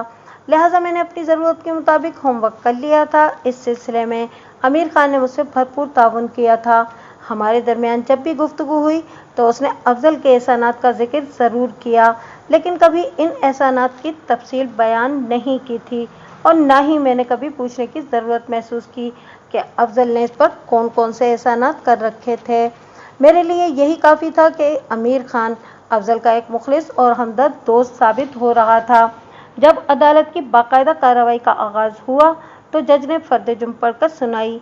मेरे मौकिल यानी मुल्जिम अफजल ने सेहत जुर्म से साफ इनकार कर दिया। इस्तग़ासा की जानिब से निस्फ दर्जन गवाहों की फहरिस्त दायर की गई थी, जिसमें मुल्जिम की साबिक बीवी शबाना भी शामिल थी, लेकिन इन गवाहों से पहले अदालत ने मुल्जिम का हल्फिया बयान रिकॉर्ड किया। अफजल ने नहायत ही मुख्तसर मगर जामे बयान दिया था। मैंने हवालात में मुलाकात के वक्त इसे ज़रूरी हिदायत दी थी। उसने इन्हीं की रोशनी में बयान दिया था। वो एक्यूज़ बॉक्स में एकदम खामोश और संजीदा खड़ा था। अदालत की इजाज़त से वकील इस्तग़ासत जिरह के लिए मुल्जिम के नज़दीक पहुँच गया। इसने मुल्जिम के चेहरे पर निगाह गाड़ कर खासे जारहाना अंदाज में इस्तफसार किया, क्या तुम इस बात से इनकार करते हो कि तुम्हारे दिल में मकतूल के लिए शदीद नफरत पाई जाती थी? नहीं, मुल्जिम ने बड़े इत्मीनान से जवाब दिया, मैं इस कड़वी हकीकत से इनकार नहीं कर सकता। जो शख्स आपके घर की बर्बादी का ज़िम्मेदार हो, आप इससे मोहब्बत तो नहीं कर सकते, और इसी नफरत के जज्बात से मगलूब होकर तुमने मकतूल का काम तमाम कर दिया है ना? मैंने फरीद को कत्ल नहीं किया, मुल्जिम ने दो टोक अंदाज में जवाब दिया। आला कत्ल चीख चीख कर इस सच्चाई का ऐलान कर रहा है कि तुमने ही मकतूल को मौत के घाट उतारा है। वकील इस्तग़ासा ने तेज़ लहजे में अपनी जिरह को आगे बढ़ाते हुए कहा, जिस आहनी रोड की ख़तरनाक ज़रब से मकतूल की खोपड़ी चटकाई गई, इस पर तुम्हारे फिंगरप्रिंट्स पाए गए हैं। तुम इस सबूत को कैसे झुटला सकते हो? मैं नहीं जानता कि आला कत्ल पर मेरी उंगलियों के निशानात कैसे सख्त हो गए, मुल्जिम ने ठहरे हुए लहजे में जवाब दिया। मैं इस बारे में कुछ नहीं कह सकता। क्या ये सच है कि माजी में मकतूल तुम्हारा किराएदार रहा था? वकील इस्तग़ासा ने मुल्जिम के घेराव के लिए जाल फेंका। इसने तुम्हारे घर में वाक़े मेन रोड वाली दुकान किराए पर ली थी और इसमें स्टेट एजेंसी खोली थी। ये बात दुरुस्त नहीं है, मुल्जिम बड़ी मासूमियत से बोला। अफजल के इस जवाब ने मुझे भी चौंका दिया था। मैंने उलझनज़दा नज़र से उसकी तरफ देखा। उसके चेहरे पर मुझे किसी किस्म की खजालत या परेशानी दिखाई नहीं दी। इसके एतमाद को देखकर मैं भी मुतमईन हो गया। ये तुम अजीब बात कर रहे हो, वकील इस्तग़ासा ने तंज़िया लहजे में कहा। मोअज़्ज़िज़ अदालत के रूबरू इतना बड़ा झूठ? मैंने कोई झूठ नहीं बोला, क्योंकि मुझे दरो कोई की ज़रूरत ही नहीं है, मुल्जिम ने मोतदिल अंदाज में कहा। तो क्या अदालत तुम्हारी इस बात पर आंखें बंद करके यकीन कर ले कि मकतूल माजी में तुम्हारा किराएदार नहीं रखा? यही हकीकत है वकील साहब, वो ठोस लहजे में बोला। मुल्जिम के एतमाद को देखकर मुझे हैरत हो रही थी। एक लम्हे के लिए मेरे जहन में ये ख्याल भी उभरा था कि अफजल कहीं अपनी होशियारी नुमा किसी हिमाकत से मेरा खेल न बिगाड़ दे, क्योंकि हालत वाक़ियात के तनाजुर में वो सरासर गलत बयानी से काम ले रहा था और अदालत में किसी भी शख्स की ज़बान से निकले हुए एक एक लफ्ज़ की बड़ी अहमियत होती है। बयान बदलने वाला महज दरों को नहीं बल्कि कानून की नज़र में संगीन जुर्म का मुर्तकिब भी करार पाता है। मैं अफजल की इस संजीदा हरकत के बारे में सोच ही रहा था कि वकील इस्तग़ासा की आवाज़ मेरी समाज से टकराई। वो मुल्जिम से कह रहा था, यह हकीकत नहीं है, क्योंकि इस्तग़ासा ऐसे दर्जन भर अफराद को अदालत में पेश कर सकता है जो इस अमर की हल्फिया गवाही देंगे कि मकतूल ने आपके मकान की दुकान में स्टेट एजेंसी खोली थी। अगर वो लोग ऐसी गवाही देंगे तो सरासर गलत बयानी करेंगे। अफजल के एतमाद में एक ज़रा सी कमी वाक़ई नहीं हो रही थी। जो सच है वो मैंने आपको बता दिया है। ये शख्स ज़रूर अपने केस को ख़राब करेगा। बेसाख्ता मेरे जहन में इस सोच ने सर उठाया, आखिर इस अल्लाह के बंदे ने सोच क्या रखा है? एक तो ये झूठ बोल रहा है, मज़ीद बड़ा बड़ी ढिठाई से इस पर डटा हुआ भी है। मैं इसी किस्म के ख्यालात में उलझा हुआ था कि वकील इस्तग़ासा ने मेरे मौक़िल पर एक दूसरे अंदाज से वार किया। क्या तुम इस हकीकत से भी मुंह मोड़ लोगे कि तुमने कुछ अर्सा पहले अपनी बीवी को तलाक दे दी थी? नहीं, मुलजिम ने नफ़ी में गर्दन हिला दी। शुक्र है तुम्हें ये तो याद है, वकील इस्तग़ासा ने इस्तेज़ाई अंदाज में कहा। फिर पूछा, ये तुम मानते हो कि तुमने मकतूल की वजह ही से अपनी बीवी को तलाक दी थी क्योंकि तुम्हें शक था कि मकतूल और तुम्हारी बीवी के दरमियान कोई गैर अखलाकी ताल्लुक जड़ पकड़ चुका था। इसी हवाले से तुम्हारा अपनी बीवी से शदीद नौयत का झगड़ा भी हुआ था। शक नहीं, मुझे यकीन था, मुलजिम ने एक एक लफ्ज़ पर जोर देते हुए कहा, और इसी यकीन की बिना पर मैंने शबाना को तलाक दी थी। अब तुम आए हो ना लाइन पर, वकील इस्तग़ासा ने मायनाखेज़ अंदाज में कहा। फिर सवाल किया, क्या ये सच है कि तलाक वाले वाक़े से कुछ अर्सा कबल शबाना ने मकतूल से दुकान खाली करा ली थी और वो अपनी एस्टेट एजेंसी का सामान समेट कर कहीं और चला गया था? जी, ये बात 100% दुरुस्त है, वो बड़े इत्मीनान से बोला। लेकिन थोड़ी देर पहले तो तुम मोअज़्ज़ज़ अदालत के सामने इस हकीकत से इनकार कर चुके हो कि मकतूल ने इस दुकान में एस्टेट एजेंसी खोली थी। वकील इस्तग़ासा ने दुरुस्त लहजे में पूछा। तुम्हारे पहले बयान को दुरुस्त माना जाए या इसको? मेरे दोनों बयान दुरुस्त हैं वकील साहब, मुलजिम ने एक एक लफ्ज़ पर जोर देते हुए कहा। शायद आपकी समझ के साथ कोई हेर फेर है जो मेरी बात सही तौर पर आपके भेजे में नहीं उतर रही। मुलजिम के इन रिमार्क्स पर जज को जिरह में मुदाखलत करना पड़ी। उसने मुलजिम को मुखातिब करते हुए रौबदार लहजे में इस्तफसार किया। बैक वक्त दिए जाने वाले दो मुतज़ाद बयानात दुरुस्त कैसे हो सकते हैं? अदालत इस अमर की वजाहत चाहती है। जनाब अली, मुलजिम ने रुए सुखन जज की जानिब मोड़ते हुए नहायत ही एहतराम भरे लहजे में वजाहत कर दी। पहले वकील साहब ने मुझसे पूछा कि क्या मकतूल मेरा किराएदार रह चुका है, तो मैंने साफ इनकार कर दिया।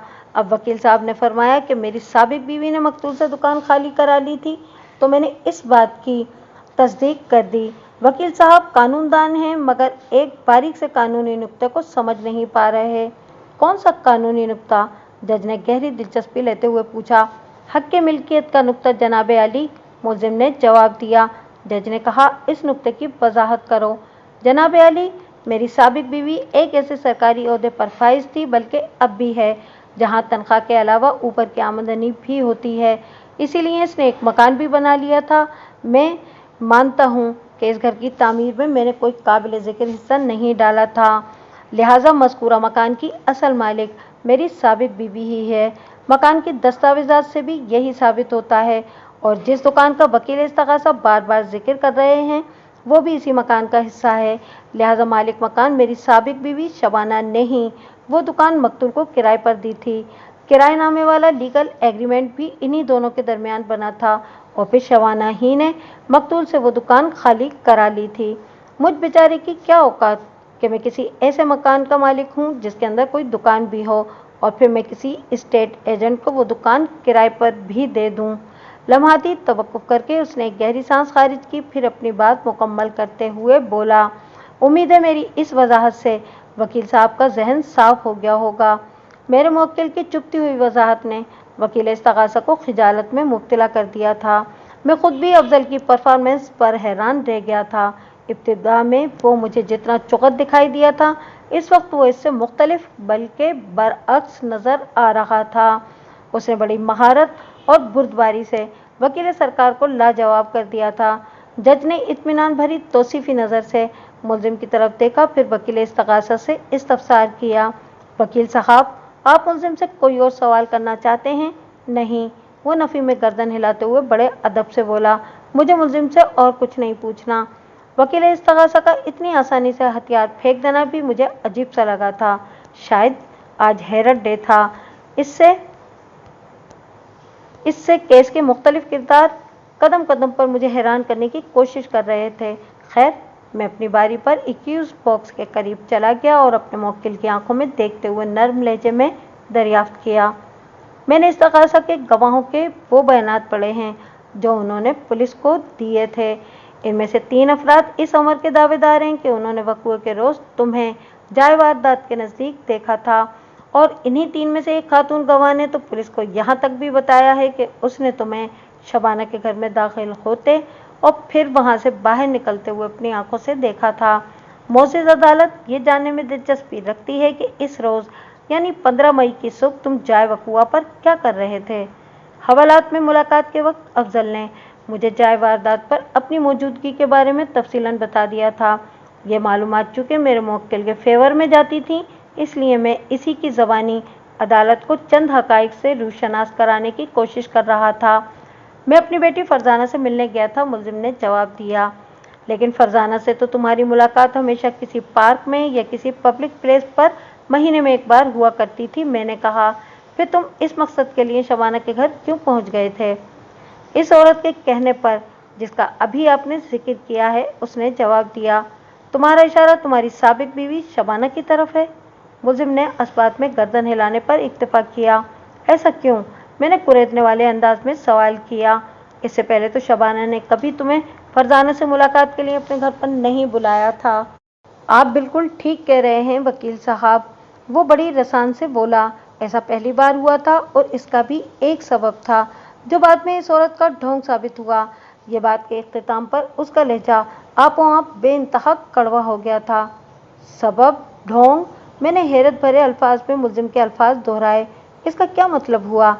जैसा कि आप और आपके तवस्सुत से मुअज़्ज़ज़ अदालत और मोहतरम इस्तग़ासा इस अमर से बखूबी आगाह हो चुके हैं कि महीने में एक बार मैं अपनी बेटी फरजाना से मुलाकात किया करता था। वो निहायती मुस्तहकम लहजे में वजाहत करते हुए बताने लगा। अब की बार 15 मई की शाम हमारी मुलाकात होना थी, लेकिन 14 मई की रात इस औरत ने मुझे पैगाम भिजवाया कि 2 रोज़ से फरजाना की तबीयत ठीक नहीं है, वो स्कूल में भी नहीं जा रही, इसलिए वो फरजाना को लेकर किसी पार्क वगैरह में नहीं आ सकती। लिहाजा या तो मैं हफ्ता 10 दिन इंतज़ार करूं और या फिर 15 मई की दोपहर घर पर फरजाना से मिलने आ जाऊं। इसने जिस शख्स के ज़रिए मुझ तक ये पैगाम पहुंचाया था, उसने मुझे बताया कि इस औरत ने कहा है 15 मई की दोपहर कमोबेश 11:30 बजे से लगभग 1 बजे तक फरजाना घर में अकेली ही होगी, क्योंकि इसे सौदा सलफ खरीदने मार्केट जाना है, जहाँ से इसकी वापसी लगभग 1 बजे होगी। मैं अगर चाहूँ तो दोपहर 12 बजे से 1 बजे तक अपनी बेटी से घर के अंदर मुलाकात कर सकता हूँ। मैं अपनी बेटी से मिलने के लिए बहुत तड़प रहा था, इसलिए हफ्ता 10 दिन का इंतज़ार नहीं कर सकता था। इसलिए मैंने 15 मई के दोपहर वाले मौके को ज़ाया करने की गलती नहीं की और इस औरत के घर पहुँच गया। अच्छी तरह सोचकर बताओ, वक़ुआ के रोज़ तुम कितने बजे शबाना के घर में दाखिल हुए थे? मैंने सरसराते हुए लहजे में पूछा। ठीक 12 बजे, उसने दो टोक लहजे में जवाब दिया। मैंने जज की तरफ देखते हुए मौतबाना अंदाज में कहा, योर ऑनर, मुअज़्ज़ज़ अदालत से इस्तदा है कि इस पॉइंट को ख़ास तौर पर नोट किया जाए कि मुलजिम वक़ुआ के रोज़ ठीक 12 बजे जाय वारदात पर पहुंचा था, जबकि पोस्टमार्टम रिपोर्ट के मुताबिक मकतूल की मौत मुतज़क्करा बाला तारीख को सुबह 10 और 11 बजे के दरमियान वाक़या हुई थी। जज ने सर को अस्बाती जुम्बिश दी। वकील इस्तग़ासा ने तंज़िया लहजे में कहा कि पोस्टमार्टम रिपोर्ट को झुटलाया नहीं जा सकता। मकतूल की मौत 15 मई की सुबह 10 और 11 बजे के बीच ही वाक़या हुई थी। मुलजिम अपनी जान बचाने के लिए गलत बयानी से काम ले रहा है। तो गोया, मैंने वकील इस्तग़ासा की आंखों में झांकते हुए पूछा, आप ये कहना चाहते हैं कि मेरा मुवक्किल वक़ुआ के रोज़ 10 और 11 के दरमियान ही किसी वक्त अपनी बेटी से मिलने जाय वक़ुआ पर पहुंचा था? यस, आई मीन इट, वो जोश भरे अंदाज में बोला। मुलजिम की जाय वारदात की टाइमिंग बिल्कुल यही है, लेकिन बेटी से मुलाकात वाली कहानी मबनी बर दरोग है। शबाना इस बात से इनकारी है कि उसने 15 मई को मुलजिम को अपने घर बुलाया था। ये स्टोरी मुलजिम ने अपनी सेफ्टी के लिए घड़ी है, हकीकत से इसका दूर का भी वास्ता नहीं। अगर मैं गलती पर नहीं तो शबाना का नाम इस्तग़ासा के गवाहों की फहरिस्त में मौजूद है। मैंने वकील इस्तग़ासा के चेहरे के तासुरात का जायज़ा लेते हुए कहा, जब मेरे मुवक्किल की एक्स वाइफ विटनेस बॉक्स में तशरीफ़ लाएंगी तो मैं खुद उनसे इस सिलसिले में पूछताछ कर लूँगा। आप फ़िलहाल मुझे सिर्फ इतना बता दें कि आपके पास अपने दावे का कोई ठोस सबूत मौजूद है। कौन सा दावा? वो चौंके हुए लहजे में पूछने लगा। मेरे फाजिल दोस्त, मैं आपके इस दावे की बात कर रहा हूँ। मैंने एक एक लफ्ज़ पर जोर देकर ड्रामाई अंदाज में कहा कि मेरा मुवक्किल 15 मई की सुबह 10 और 11 बजे के दरमियान जाय वारदात पर पहुंचा था और इसी ने मकतूल स्टेट एजेंट फरीद हुसैन को मौत के घाट उतारा है। सबसे बड़ा सबूत तो आला कत्ल पर पाए जाने वाले मुलजिम के फिंगरप्रिंट्स ही हैं। वो तमस्खुराना नज़र से मुझे देखते हुए बोला। और पोस्टमार्टम की रिपोर्ट बताती है कि मकतूल फरीद हुसैन की मौत 15 मई की सुबह 10 और 11 बजे के दरमियान वाक़ हुई थी। अगर आपका मुवक्किल इस रोज़ ठीक 12 बजे वहां पहुंचा था तो फिर आला कत्ल पर इसकी उंगलियों के निशानात कैसे पाए गए? आप परेशान ना हो मेरे फाजिल दोस्त, मैंने अपने लहजे में मसनूई हमदर्दी भरते हुए कहा। मैं अभी अपने मुवक्किल से इस सवाल का जवाब पूछे लेता हूँ। वकील इस्तग़ासा मेरे तीखे अंदाज को अच्छी तरह समझ रहा था। वो मुँह से कुछ नहीं बोला, ताहम वो मानदाना नज़र से मुझे घूर कर रह गया। मैं अपने मुवक्किल की जानिब मुतवज्जा हो गया। जब ठीक 12 बजे तुम अपनी साबिक बीवी शबाना के घर पहुंचे तो तुमने वहां क्या देखा था? मैंने गहरी संजीदगी से पूछा। पैगंबर ने मुझे बताया था कि इस वक्त फरजाना के सिवा घर में और कोई मौजूद नहीं होगा। मुलजिम ने वजाहत करते हुए बताया। लिहाजा मैं बेधड़क घर के अंदर दाखिल हो गया और सीधा ड्राइंग रूम का रुख किया कि मेरे पास आने वाले शख्स ने मुझे यही बताया था कि घर का दरवाज़ा मुझे खुला मिलेगा और फरजाना ड्राइंग रूम में बैठी मेरा इंतज़ार कर रही होगी। घर का मेन गेट वाक़ियतन मुझे खुला मिला था, यानी गेट के दोनों पट तो भिड़े हुए थे मगर अंदर से कुंडी नहीं लगाई गई थी। मैं इस घर में एक तवील अरसा गुजार चुका था और वहाँ के चप्पे चप्पे से इस तरह वाकिफ था जैसे कोई अपने हाथ की लकीरों से आगाह होता है। मुझे ड्राइंग रूम में पहुंचने में कोई दुश्वारी का सामना नहीं करना पड़ा। वो बोलते बोलते अचानक रुक गया तो मैंने ठहरे हुए लहजे में सवाल किया, तो क्या इस रोज़ फरजाना से तुम्हारी मुलाकात हो गई? नहीं, वो नफ़ी में गर्दन हिलाते हुए बोला। फरजाना से तो नहीं, अलबत्ता फरीद हुसैन की लाश से मेरी मुलाकात हो गई थी। वो कमबख्त ड्राइंग रूम के एक सोफे पर उल्टा पड़ा था और उसके सर का अक़वी हिस्सा बुरी तरह चटका हुआ था, जहाँ से खारिज होने वाले खून ने इस शैतान के लिबास और सोफे के बाज़ हिस्सों को आलूदा कर दिया था। मुझे ये समझने में कतन कोई मुश्किल पेश नहीं आई कि वो शख्स ज़िंदगी से खाली हो चुका था। तुम जाए वकुआ पर कितनी देर रुके थे? मैंने जिरह के सिलसिले को समेटते हुए पूछा। यही कोई 5-6 मिनट, इसने जवाब दिया। वहाँ के हालात ऐसे नहीं थे कि मैं ज़्यादा देर क़याम के बारे में सोचता। इस घर के ड्राइंग रूम में कत्ल की एक वारदात हो चुकी थी। वहाँ रुकने का मतलब था कि मुसीबत को दावत देना। मैं ऐसा कोई रिस्क लेने की पोजीशन में नहीं था, लिहाजा वहाँ से निकल आया। लेकिन मेरी बदनसीबी कि पुलिस ने घंटे 1.5 घंटे के बाद मुझे अमीर खान के होटल से फरीद हुसैन के कत्ल के इल्ज़ाम में गिरफ्तार कर लिया और अब मैं इस अदालत में तमाशा बना खड़ा हूँ। वारी किस्मत। बात के इख्तिताम पर उसने अपनी पेशानी पीट ली। मैंने पूछा, क्या जाए वकुआ पर तुमने आला कत्ल को छुआ था? वकील साहब, आप भी कैसी बातें करते हैं? वो मुतहिश नज़र से मुझे देखते हुए बोला। अव्वल तो मुझे आला कत्ल वहाँ कहीं नज़र ही नहीं आया था और वो अगर दिखाई भी देता तो मैं इतना अहमक भी नहीं हूँ कि आला कत्ल को हाथ लगाऊंगा। ये तो ऐसा ही है कि आबेल मुझे मार, लेकिन फिंगरप्रिंट्स की रिपोर्ट को झुटलाया नहीं जा सकता। मैंने ठहरे हुए लहजे में कहा। इस रिपोर्ट के मुताबिक आला कत्ल पर पाए जाने वाले कातिल की उंगलियों के निशानात तुम्हारे फिंगरप्रिंट से मैच करते हैं। अगर तुमने आला कत्ल को देखा है और ना ही इसे छुआ है तो फिर तुम्हारे फिंगरप्रिंट्स वहाँ कैसे पहुँच गए? यही बात तो मेरी समझ में नहीं आ रही, वो उलझन ज़दा लहजे में बोला। ये तो कोई मौजज़ा ही हो गया है। मैंने गहरी संजीदगी से कहा, किसी भी समझ में न आने वाली बात को मौजज़े के खाते में नहीं डाला जा सकता। कोई तो ऐसा ज़रिया होगा कि तुम्हारे फिंगरप्रिंट्स आला कत्ल पर जा पहुँचे। मैं ऐसे किसी ज़रिए को नहीं जानता, वो बेबसी से बोला। तुम इस शख्स को तो अच्छी तरह जानते होगे ना, जो तुम्हारी एक्स वाइफ का पैगाम लेकर तुम्हारे पास आया था कि 15 मई की दोपहर ठीक 12 बजे तुम अपनी बेटी से मुलाकात करने इसके घर आ सकते हो। मैंने मुलजिम की आंखों में देखते हुए आखिरी सवाल किया। अदालत इस पैगाम रसा शख्स का नाम जानना चाहती है। वकील साहब, सच्ची बात तो यह है कि मैंने इस बंदे को 14 मई की रात से पहले कभी देखा था और ना ही इसके बाद वो कहीं मुझे दिखाई दिया है। वो माजरत खाहाना लहजे में बोला, और मैं उसके नाम से भी वाकिफ़ नहीं हूँ। इसके साथ ही अदालत का मुकर्ररा वक्त ख़त्म हो गया। जज ने आइंदा पेशी की तारीख देकर अदालत बर्खास्त करने का ऐलान कर दिया। The court is adjourned. अगली पेशी 15 रोज़ बाद थी। मैं अदालत के कमरे से बाहर निकला तो अफजल मुझे जेल वैन के नज़दीक खड़ा दिखाई दिया। उसके हाथ में हथकड़ी लगी हुई थी जिसकी आहनी जंजीर एक कांस्टेबल ने थाम रखी थी। इसे आज की पेशी के लिए जेल से अदालत पहुंचाया गया था और अब ये बंदा वैन इसे वापस जेल ले जाने वाली थी। मैं इसके करीब चला गया और सताइशी नज़र से इसे देखते हुए कहा, अफजल, तुम तो बड़ी जानदार अदाकारी कर लेते हो।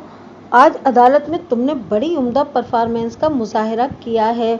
सच कह रहा हूँ, तुम्हारी एक्टिंग ने मुझे बहुत मुतासिर किया है। ये बात मेरी समझ में नहीं आ रही कि अभी तक किसी प्रोड्यूसर ने तुम्हें चांस क्यों नहीं दिया। तुम तो पैदाइशी अदाकार लगते हो। मैं भी तो यही कहता हूँ जनाब, मगर कोई मेरी बात का यकीन ही नहीं करता। वो बेपरवाही से कंधे उचकाते हुए बोला, एक बार मुझे कैमरे के सामने आने का मौका तो दें, फिर देखें मैं किस तरह छा जाता हूँ।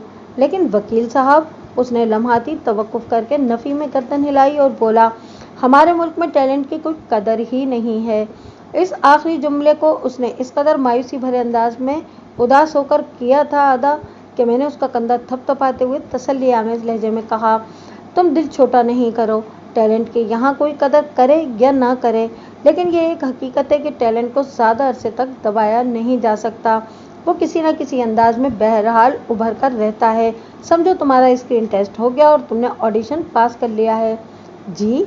वो हैरत से मेरी तरफ देखते हुए बोला, ये आप क्या कह रहे हैं? मैं कुछ समझा नहीं। आज तुमने अदालत में जिस तरह जमकर अदाकारी की है, इसकी बिना पर मैंने तुम्हें ओके कर दिया है। मैंने मायना खेज अंदाज में कहा, तुम ज़रा इस केस से फारिग हो जाओ, फिर मैं तुम्हें किसी ड्रामे में ज़रूर चांस दिलवाऊंगा। ओह! उसके चेहरे पर खुशी चमक उठी। उसने उम्मीद भरी नज़र से मुझे देखते हुए पूछा, तो क्या आपने वकालत छोड़कर प्राइवेट प्रोडक्शन का इरादा कर लिया है? ऐसी कोई बात नहीं है अफजल। मैंने उसकी गलतफहमी दूर करने की कोशिश करते हुए कहा, मैं अपने वकालत के पेशे के साथ ही खुश हूँ। दरअसल शोबिस की दुनिया में चंद लोगों से मेरी याद अल्लाह है। मैं इनसे तुम्हारी सिफारिश करूँगा। वो हथकड़ी लगे हाथों को अपनी पेशानी तक ले जाते हुए तशक्कुराना अंदाज में बोला, वकील साहब, मैं आपका ये एहसान जिंदगी भर याद रखूँगा। मैंने सर की हल्की सी जुम्बिश के साथ ज़ेरे लब मुस्कुराते हुए सर हिलाया। फिर जेल की वैन अफजल को लेकर अदालत के अहाते से बाहर हो गई और मैं इसके बारे में सोचते हुए अपनी गाड़ी की जानिब बढ़ गया, जो अदालत के पार्किंग लॉट पर खड़ी थी। अफजल कत्ल के केस का मुलजिम था, लेकिन इससे बातचीत के दौरान में मुझे एक लम्हे के लिए भी ये महसूस नहीं हुआ था कि इस केस ने आसाबी तौर पर उसे खस्ता हाल किया हो। इसके अंदाज़ व अतवार से ऐसा तासुर मिलता था जैसे वो जुडिशनल कस्टडी से पेशी भुगताने अदालत ना आता हो, बल्कि किसी पिकनिक पर आता हो। ये कोई नॉर्मल रवैया नहीं था। मैंने बड़े बड़े बेगुनाहों को हथकड़ी लगते ही नीम मुर्दगी की हालत में देखा था। इस तनाजुर में अफजल के आसाब को फौलादी कहा जा सकता था और इसके एतमाद के लिए बला का लफ्ज़ मौजू नज़र आता था। ऐसी ही हौसलामंदी का मुजाहरा अफजल ने उस वक्त किया था जब मैं थाने के हवालात में उससे मुलाकात करने गया था। जब कोई इंसान कत्ल के इल्ज़ाम में गिरफ्तार हो तो पुरअज़्म अल्फाज अदा करना कोई मामूली बात नहीं। अगरचे अफजल ने मेरे सामने बेचारगी के आलम में बेटी से मिलने की ख्वाहिश का इजहार किया था, लेकिन बेटी के लिए उसकी मोहब्बत ने वाक़ियतन मुझे दिली तौर पर मुतासिर किया था। ऐसे पुरअमन और जवां हौसला मौक्किलों के केस लड़ने का अलग ही लुत्फ़ आता है। आइंदा 2 पेशियों पर इस्तग़ासा की जानिब से 5 गवाहों को अदालत में पेश किया गया, लेकिन मैं इनमें से सिर्फ इन्हीं की गवाही और बयान का अहवाल आप तक पहुंचाऊंगा जिनके बयान में इस केस के हवाले से कोई ख़ास बात मौजूद होगी। ऐसा ही एक गवाह खुर्शीद भाई भी था। खुर्शीद की रिहाइश अख्तर कॉलोनी में थी और वो अपने उम्र अजीज़ के 60 साल पूरे कर चुका था और एहतराम में बोले जाने वाला भाई का लफ्ज़ अब उसके नाम का हिस्सा बन चुका था। खुर्शीद भाई ने सच बोलने का हलफ उठाने के बाद अपना बयान रिकॉर्ड करवा दिया तो वकील इस्तग़ासा जिरह के लिए उसके पास चला गया। खुर्शीद भाई, उसने मुल्ज़िम की जानिब उंगली से इशारा करने के बाद गवाह को मुखातिब करते हुए पूछा, क्या आप इस शख्स को जानते हैं? बहुत अच्छी तरह जानता हूँ मैं, गवाह ने जवाब दिया। कितनी अच्छी तरह? वकील इस्तग़ासा के चुपते हुए इस्तफसार की वजाहत में गवाह ने बताया, जनाब, मैं लोगों का किराएदार हूँ। अफजल अक्सर मेरी दुकान में बैठकर गपशप करता था। ये तो ज़माना माजी का किस्सा हुआ ना, वकील इस्तग़ासा ने किता कलामी करते हुए कहा, जब मुल्ज़िम ने अपनी बीवी को तलाक नहीं दी थी और ये दोनों मियाँ बीवी की हैसियत से इस घर में रहते थे जिसकी दुकान में आपने कपड़े का कारोबार जमा रखा है ना?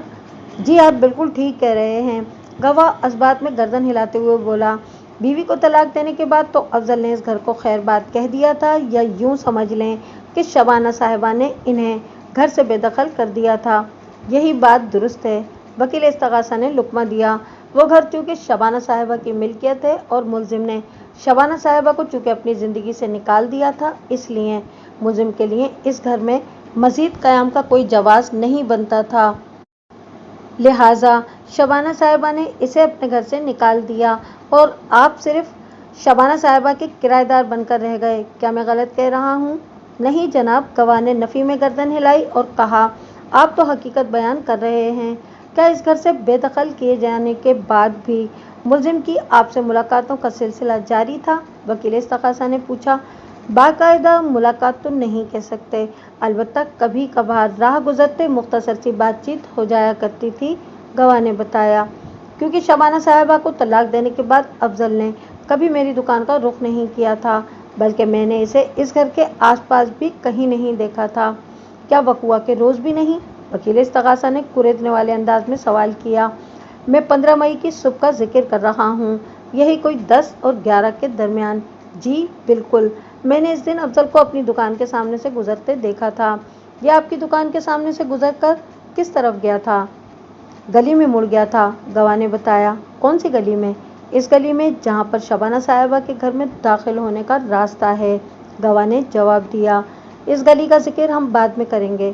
وکیل استغاثہ نے اپنی جرا کے اسٹیئرنگ کو دوسری جانب گھماتے ہوئے سوال کیا۔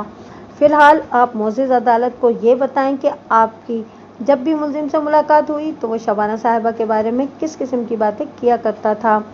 جناب، میں نے مر کر خدا کو جواب دینا ہے، اس لیے آپ سے جھوٹ نہیں بولوں گا، استغاثہ کے گواہ نے کانوں کو ہاتھ لگاتے ہوئے کہا۔ جب ملزم میرے پاس دکان پر بیٹھ کر گپ شپ کرتا تھا تو اس نے کبھی میڈم کے بارے میں کوئی بات نہیں کی۔ کون میڈم؟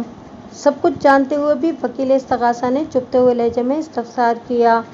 میں شبانہ صاحبہ کا ذکر کر رہا ہوں جناب، گواہ بڑی سادگی سے وضاحت کرتے ہوئے بولا۔ میں انہیں میڈم ہی کہتا ہوں، حالانکہ وہ عمر میں مجھ سے کافی چھوٹی ہیں، لیکن وہ کیا ہے نا کہ شبانہ صاحبہ ایک سرکاری افسر ہیں، اس لیے میں انہیں میڈم کہہ کر ہی بلاتا ہوں۔ شبانہ سابق شوہر اور اس کیس کے ملزم میرے موکل افضل سے 2 سال بڑی تھی، مگر استغاثہ کے گواہ خورشید بھائی سے وہ لگ بھگ 20 سال چھوٹی تھی۔ شبانہ اس وقت کم و بیش 40 سال کی تھی۔ ٹھیک ہے، میں بھی انہیں اب میڈم ہی کہوں گا، وکیل استغاثہ نے ٹھہرے ہوئے انداز میں اپنے گواہ سے کہا۔ پھر پوچھا، جب ملزم آپ کی دکان پر آ کر بیٹھتا تھا تو آپ دونوں کے بیچ عموماً کس موضوع پر بات چیت ہوا کرتی تھی؟ جناب، افضل ادھر ادھر کی باتیں کرنے کے بعد گھوم پھر کر مقتول پر آ جاتا تھا۔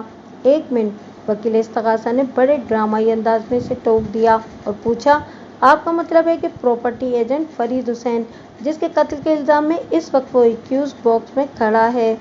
جی ہاں، میرا یہی مطلب ہے، گواہ نے اثبات میں جواب دیا۔ وہ آپ سے مقتول کے بارے میں کس قسم کی گفتگو کرتا تھا؟ وکیل استغاثہ نے جرح کے سلسلے کو آگے بڑھاتے ہوئے سوال کیا۔ میں نے افضل کی باتوں سے یہی محسوس کیا تھا کہ وہ مقتول کو پسند نہیں کرتا تھا، خورشید بھائی نے وضاحت کرتے ہوئے بتایا۔ یہ میری آمد سے بہت خوش تھا اور کہتا تھا کہ اچھا ہوا اس منحوس پراپرٹی ایجنٹ سے میری جان چھوٹ گئی، وہ بہت ہی فتنہ پرور شخص تھا۔ کیا آپ نے ملزم سے کبھی یہ نہیں پوچھا کہ اس نے مقتول کے لیے منحوس اور فتنہ پرور کے الفاظ کیوں استعمال کیے تھے؟ جی پوچھا تھا، گواہ نے جواب دیا۔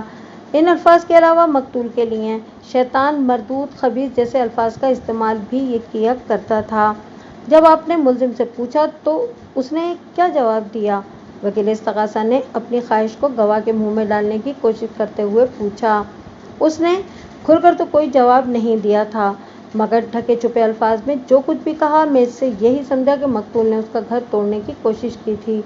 گھر توڑنے کی کوشش؟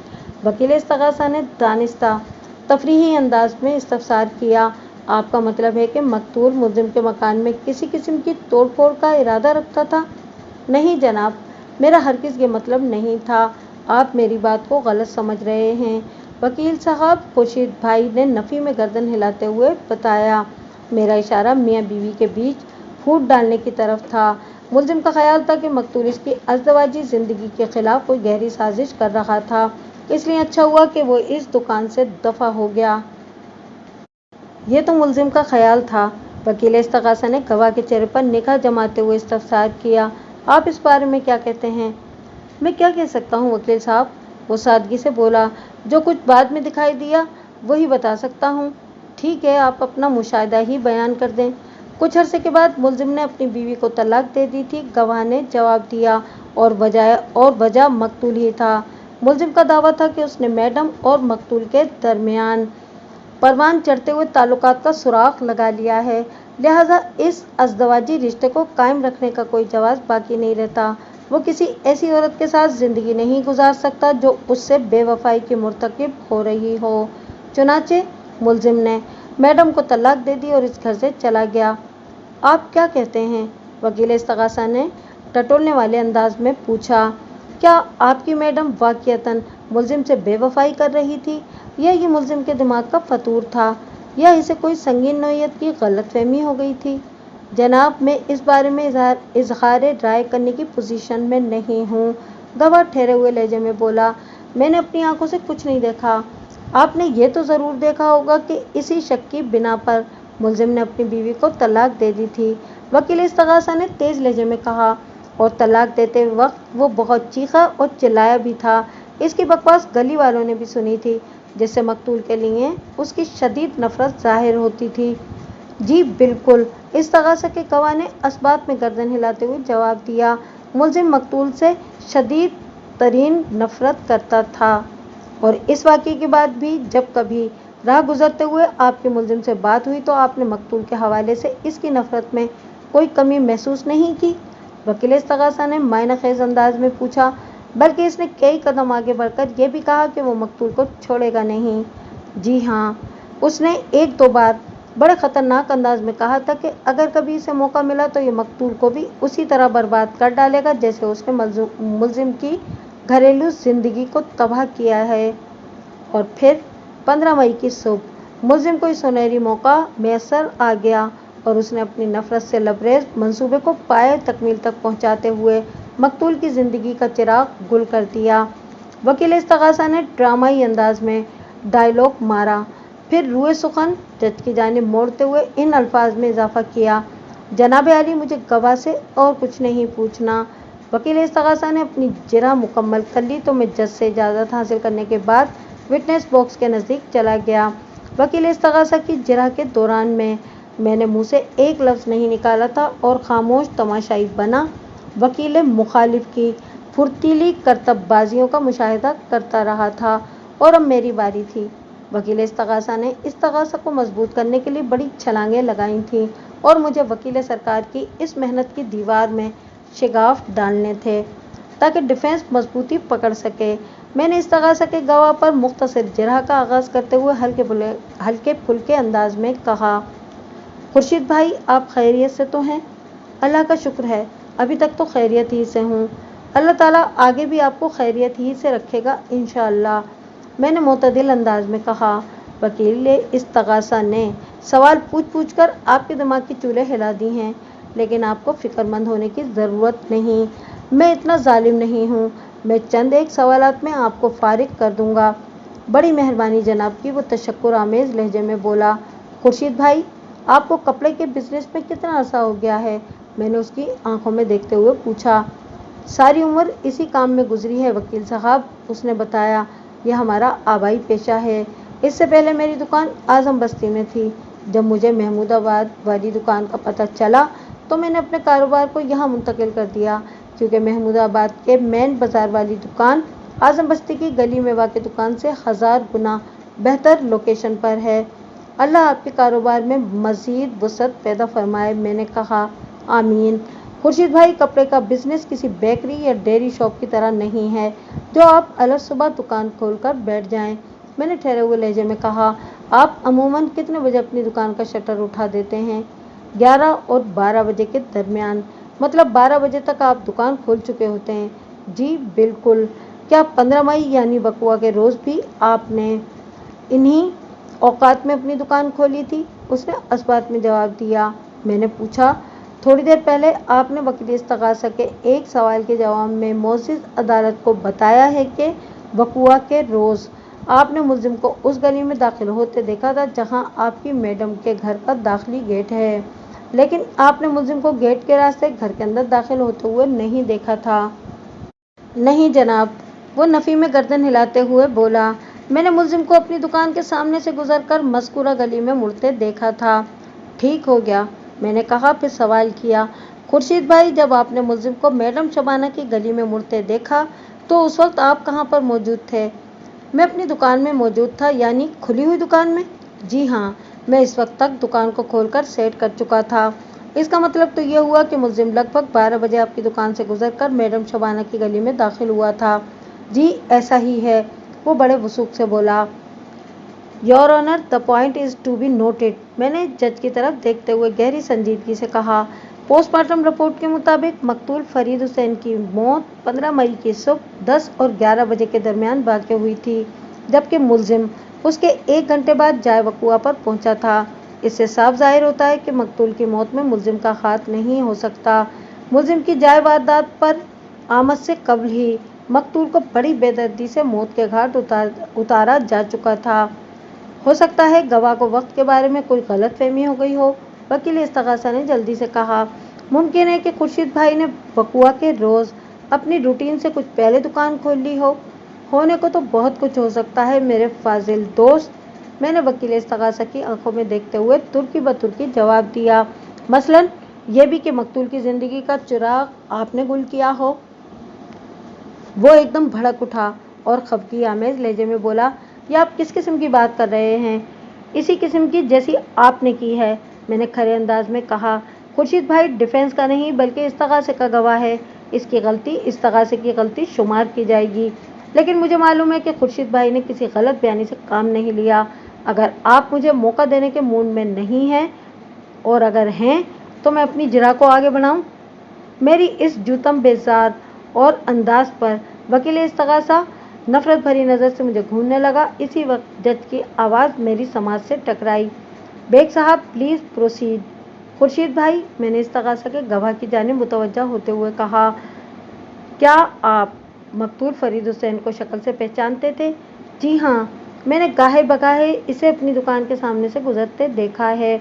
सिर्फ गुजरते देखा है या मैडम शबाना की गली में मुड़ते हुए भी देखा है?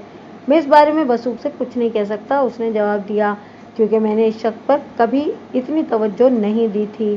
ठीक है, मैं यही सवाल इस्तगासा की गवाह और मैडम शबाना की सामने वाली पड़ोसन ज़किया आपा से पूछ लूँगा, मैंने सरसरी अंदाज में कहा।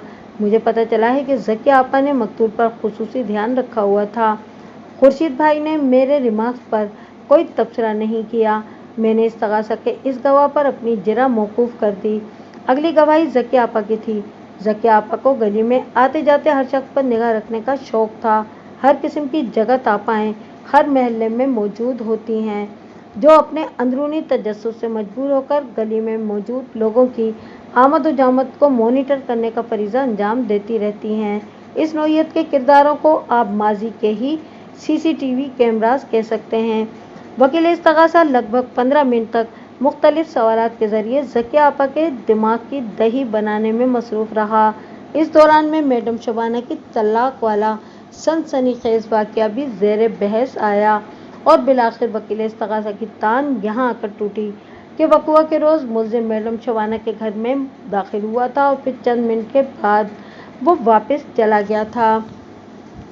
अपनी बारी पर मैंने ज़किया आपा से मुख्तलिफ नौइयत की मुख्तसर सी जिरह की।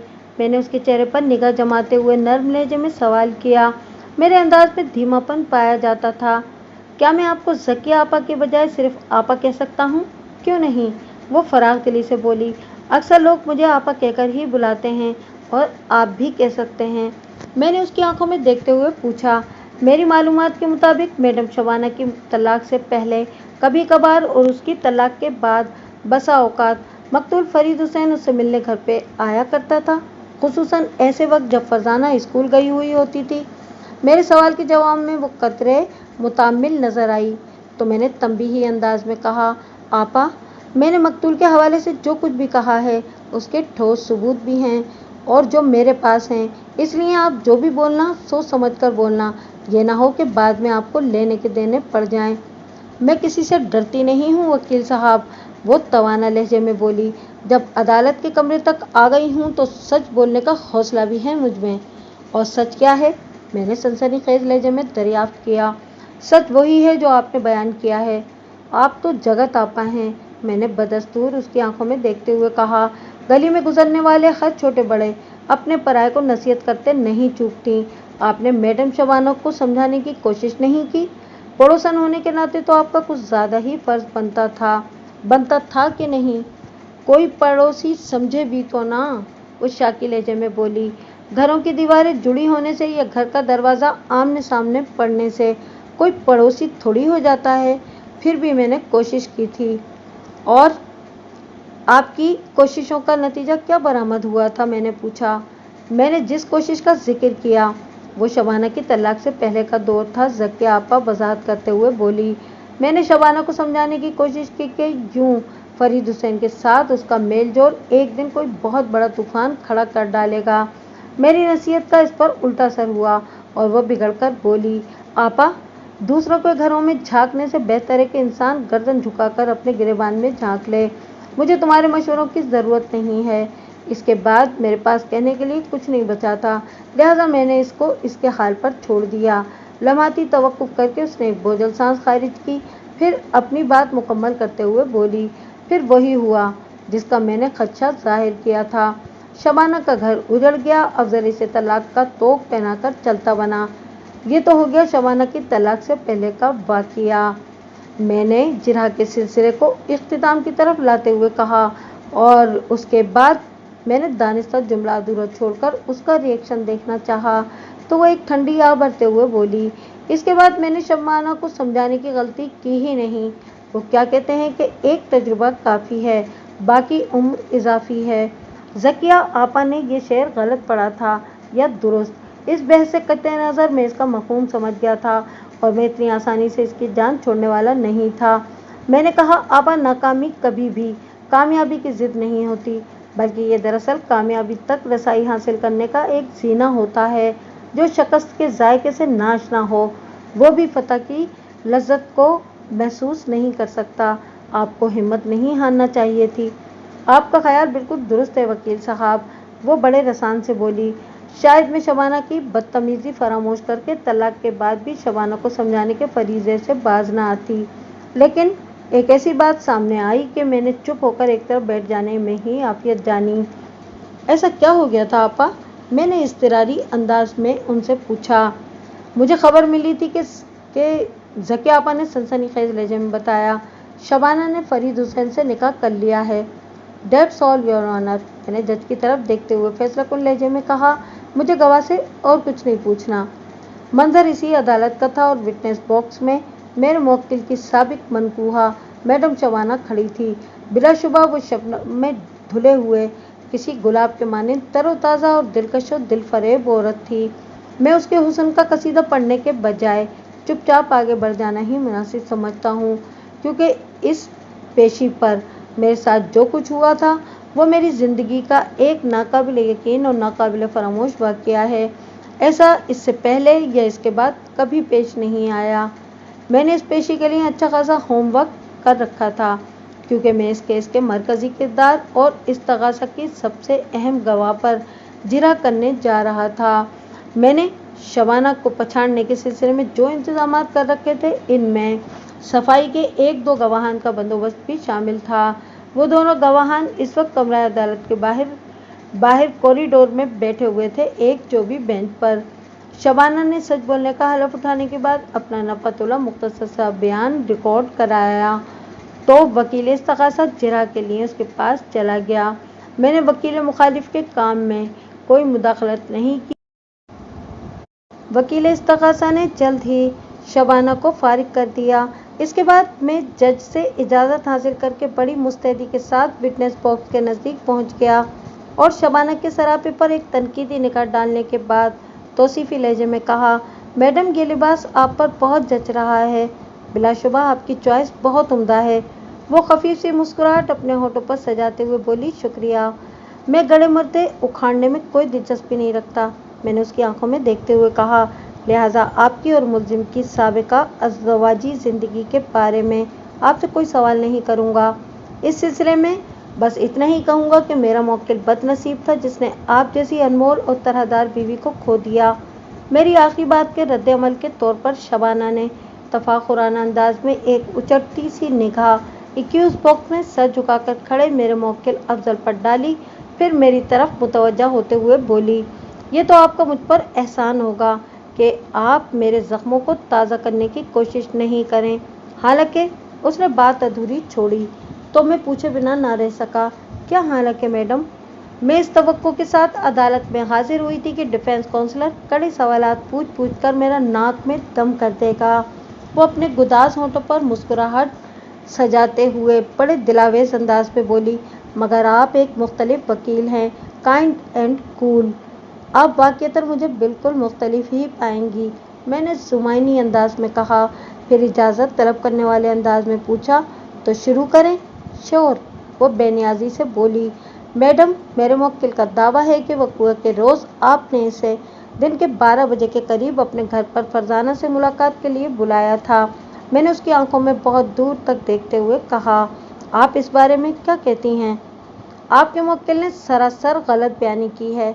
वो बड़े एतमाद से बोली, फरजाना रोज़ाना सुबह 8 बजे स्कूल जाती है और उसकी वापसी 2 बजे तक होती है। मैं भला आपके मुवक्किल को 12 बजे क्यों बुलाने लगी, और वो भी घर पर? सवाल ही पैदा नहीं होता। तो इसका मतलब ये हुआ कि आपने 14 मई की सुबह को 14 मई की रात को किसी बंदे को मुलजिम की तरफ रवाना नहीं किया था? हरगिज़ नहीं, वो दो टोक अंदाज में बोली। मुलजिम ने आपको जो स्टोरी सुनाई है इसका हकीकत से कोई ताल्लुक नहीं। शायद आपको मालूम नहीं कि इसे अदाकारी का बहुत शौक़ है, यह भी इसका कोई ड्रामा ही होगा। मुझे अपने मुवक्किल के इस शौक़ का इल्म है, मैंने सरसरी अंदाज में कहा। फिर चौबी मेज़ पर रखे सेलोफेन बैग को मैं हाथ में लेकर आले कत्ल को उठाया और दोबारा गवाह के करीब आकर कहा, मज़कूरा बैग को इसकी आंखों के सामने झुलाते हुए मैंने पूछा, क्या आप इसे पहचानती हैं? वो 1 इंच मोटी और 2 फीट लंबी आयरन रॉड की तरफ देखते हुए बड़े एतमाद से बोली, इस रॉड की मदद से आपके मुवक्किल ने फरीद हुसैन का खून किया है। इस सलाख के एक सिरे पर मकतूल के खून के साथ उसके सर के बाल चिपके हुए हैं, जबकि दूसरे सिरे पर मुलजिम की उंगलियों के निशानात पाए गए हैं। Story clear, result simple. क्या आप ये मानने को तैयार नहीं हैं क्योंकि आपने अपने मुवक्किल को बहुत ही मासूम और बेकसूर समझते हैं? एम आई राइट? एब्सोल्युटली राइट मैडम, मैंने ठहरे हुए लहजे में कहा। अगर मेरी निगाह में मुलजिम कातिल होता तो बाखुदा मैं कातिल का केस ही नहीं लेता। मैं तो इस मामले में बस इतना ही कह सकती हूँ कि वो आला कत्ल की जानिब इशारा करते हुए बोली, हाथ कंगन को आरसी क्या है? ये आईनी सलाख आपकी ड्राइंग रूम से पुलिस को मिली थी। मैंने उसके तंजिया मुहावरे को नज़रअंदाज करते हुए कहा, इसका मतलब ये हुआ कि इसका ताल्लुक आपके घर ही से है। आपने किस मकसद से ऐसे ख़तरनाक राड को अपने घर में रखा हुआ था? इस सलाख का मेरे घर से कतन कोई ताल्लुक नहीं है, वो नफ़ी में गर्दन हिलाते हुए बड़ी शिद्दत से बोली। ऐन मुमकिन है कि अपने मज़मूम इरादे को अमली जामा पहनाने की गर्ज से आपका मुवक्किल इसे अपने साथ ही लाया हो, और ये भी मुमकिन है कि मेरा मुवक्किल मकतूल को भी किसी तरह बहला फुसला कर आपके घर में ले आया हो ताकि वो इसे आपके ड्राइंग रूम में मौत की नींद सुलाकर आपको किसी बड़ी मुसीबत में गिरफ्तार करा दे। मैंने इसकी आंखों में झांकते हुए तीखे लहजे में कहा, है ना? वो मेरे तंज को नज़रअंदाज करते हुए बड़े एतमाद से बोली, ऐसा हो सकता है। आपने अपने मुवक्किल के जिन औसाफ का जिक्र किया है मैं इनसे बखूबी वाकिफ़ हूँ। ये बहलाने फुसलाने के फ़न का माहिर है। इसने अपने इसी टैलेंट का इस्तेमाल करके मुझसे शादी की थी, और जहाँ तक मुझे मुसीबत में मुब्तला करने का मामला है तो इसने सारी ज़िंदगी यही किया है। इसके एतमाद को तोड़ना मुझ पर वाजिब ठहरा था। मैंने मुतदिल अंदाज में कहा, वक़ुआ वाले वाक़िए को एक लम्हे के लिए एक तरफ रख देते हैं। मुझे बाखबर ज़राए से पता चला है कि मकतूल गाहे बगाहे आपसे मिलने घर पर आया करता था। इस बात में कितनी सच्चाई है? ये बात 100% दुरुस्त है, वो मजबूत लहजे में बोली। मैंने सुना है कि आपने इसके साथ निकाह कर लिया था। मैंने शबाना पर अल्फाज का आइटम बम गिराते हुए पूछा। वो टस से मस न हुई। इसके पाए इस्तकामत में ज़रा सी भी लर्जिश देखने को न मिली। मेरे सवाल के जवाब में वो जहरीली मुस्कुराहट अपने होठों पर सजाते हुए बोली, ये गंदे जहनों की गलीज़ सोच है, इसका हकीकत से कोई ताल्लुक नहीं। मोअज़्ज़िज़ अदालत जानना चाहती है कि मकतूल किस मकसद से आपके घर आपसे मिलने आया करता था। मैंने सरसराती हुई आवाज़ में इस्तफसार किया। अदालत नहीं भी जानना चाहती तो भी मैं बताकर ही रहूँगी, ताकि गंदे जहन के मालिक अफराद की ड्राई क्लीनिंग हो जाए। वो बेहद संजीदा लहजे में बोली, दरअसल मैंने अपने घर को फ़रोख्त करके डिफेंस सोसाइटी में शिफ्ट होने का फ़ैसला कर लिया था।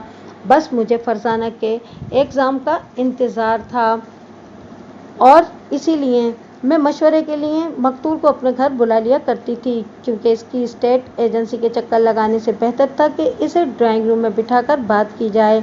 अब आप ये भी सोचेंगे कि मैं हमेशा मकतूल को ऐसे वक्त घर क्यों बुलाती थी जब फरजाना स्कूल गई होती थी। तो आपके सवाल करने से पहले ही ये मैं खुद ही बता देती हूँ। लम्हाती तवक्कुफ़ करके उसने अपनी सांस हमवार की, फिर बात मुकम्मल करते हुए बोली, दरअसल फरजाना मकतूल से मेरे मेल जोल को पसंद नहीं करती थी और इसे महमूदाबाद वाले घर से भी बहुत मोहब्बत है। वो मज़कूरा घर को फ़रोख्त करने के हक़ में नहीं है, इसीलिए मैंने सोचा कि फरजाना के इल्म में लाए बगैर मैं डिफेंस सोसाइटी वाले बंगले को पहले फ़ाइनल कर लूँ, बाद में किसी तरह फरजाना को भी समझा लूँगी। मेरे ख्याल में आपको अपने न पूछे गए सवाल का जवाब भी मिल गया होगा वकील साहब। वो अल्लाह की बंदी मेरे हर बाउंसर को बड़ी खूबसूरती से हुक करके बाउंड्री के बाहर फेंक रही थी, लेकिन मैं इसके सामने हथियार फेंकने को तैयार नहीं था। यह अदालत का कमरा था, क्रिकेट का कोई ग्राउंड नहीं, जहां एक ओवर में एक ख़ास हद तक बाउंसर फेंकने की शर्त हो। मैं इस वक्त अपने अखाड़े में खड़ा था, लिहाजा मैंने पुरकशिश गवाह को दिलनशी आंखों में देखते हुए सवाल किया, क्या 15 मई की सुबह मकतूल आपसे मुलाकात के लिए घर पे आया था? ऐसा कोई प्रोग्राम नहीं था, वो दो टोक अंदाज में बोली। अगर ऐसा होता तो फिर मैं घर के अंदर मौजूद होती। वक़ुआ के रोज़ आप कितने बजे घर से निकली थी और कितने बजे आपकी वापसी हुई? मैंने ट्रम्प कार्ड्स के इस्तेमाल का आगाज़ करते हुए सवाल किया। मैं 9:30 बजे घर से रवाना हुई थी और लगभग 12:30 बजे मेरी वापसी हुई थी, उसने बताया। इस रोज़ मुझे अपने टेलर के पास जाना था और किचन के लिए ग्रोसरी ख़रीदना थी। अगर मैं गलत नहीं हूँ तो आपके टेलर का नाम तारिक जावेद है और उसकी टेलरिंग शॉप तारिक रोड पर है, मैंने कहा, जबकि आप ग्रोसरी हमेशा इम्प्रेस मार्केट में अली बख्श की दुकान से ख़रीदती हैं। आपने तो मेरे बारे में अच्छी खासी रिसर्च कर रखी है। पहली मर्तबा उसके चेहरे पर मुझे उलझन के आसार दिखाई दिए, ताहम उसके लहजे का एतमाद बरकरार था। वो बड़ी रसान से बोली, आपकी मालूमात दुरुस्त हैं वकील साहब। मैम, मैंने बड़ी सादगी से कहा, आप वक़ुआ के रोज़ पहले अपने टेलर के पास गई थीं या पहले ग्रोसरी की ख़रीदारी की थी? मैं पहले अपने टेलर के पास गई थी, उसने बताया। शायद आप भूल रही हैं, मैंने इस शातिर हिरनी पर अपनी शुगर कोटेड जहरीली जिरा का जाल फेंकते हुए कहा, आपने पहले ग्रोसरी ख़रीदी होगी। उसने हैरत और उलझन के मिले जुले तासुरात से मुझे देखा, फिर पूछा, आप ये बात इतने वसूख से कैसे कह सकते हैं? तारिक रोड की कोई भी शॉप दोपहर 12-1 बजे से पहले नहीं खुलती, मैंने ठहरे हुए लहजे में कहा, जबकि इम्प्रेस मार्केट में सुबह ही से रौनक लग जाती है। You are so cute and smart lawyer.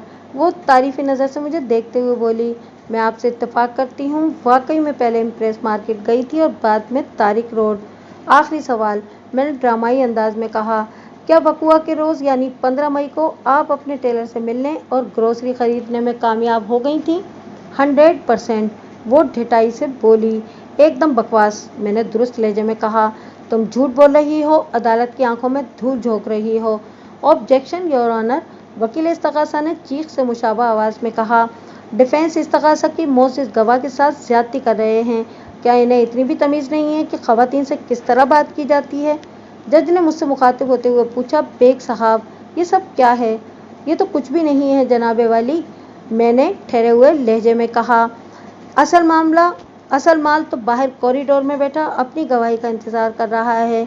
मैं अदालत की इजाज़त से अपने 2 मोअज़्ज़िज़ गवाहों टेलर तारिक जावेद और किरियाना मर्चेंट अली बख्श को गवाही के लिए अंदर बुलाना चाहता हूँ। तारिक जावेद बताएंगे कि 15 मई को उसकी शॉप कुल्ली तौर पर बंद रही थी, क्योंकि وہ کسی کی میت میں شرکت کے لیے اپنے گاؤں بھاولپور گیا ہوا تھا، جبکہ علی بخش رسیدی ثبوت کے ساتھ معزز عدالت کے علم میں یہ حقیقت لائیں گے کہ میڈم شبانہ نے ان کی دکان سے 14 مئی کو خریداری کی تھی۔ میری استدعا پر صفائی کے دونوں گواہوں کو گواہی کے لیے باری باری وٹنس باکس میں لایا گیا اور انہوں نے میرے موقف کے حق میں اور شبانہ کے بیان کے خلاف گواہی دے کر یہ ثابت کر دیا کہ میڈم شبانہ دروغ گو درجۂ اول تھی۔ اس کے بعد عدالت کے کمرے میں جو کچھ ہوا ہوگا اس کا اندازہ آپ کبھی بھی نہیں لگا سکتے۔ آپ سوچ رہے ہوں گے کہ اس صورتحال نے شبانہ کو بوکھلا دیا ہوگا، لیکن اور اس نے تڑپ کر پانی مانگا ہوگا اور یا پھر کٹہرے کی ریلنگ کو پکڑ کر رونا شروع کر دیا ہوگا وغیرہ وغیرہ۔ نہیں جناب، ایسا کچھ بھی نہیں ہوا۔ شبانہ چپ چاپ بڑے اطمینان سے کٹہرے میں کھڑی رہی تھی۔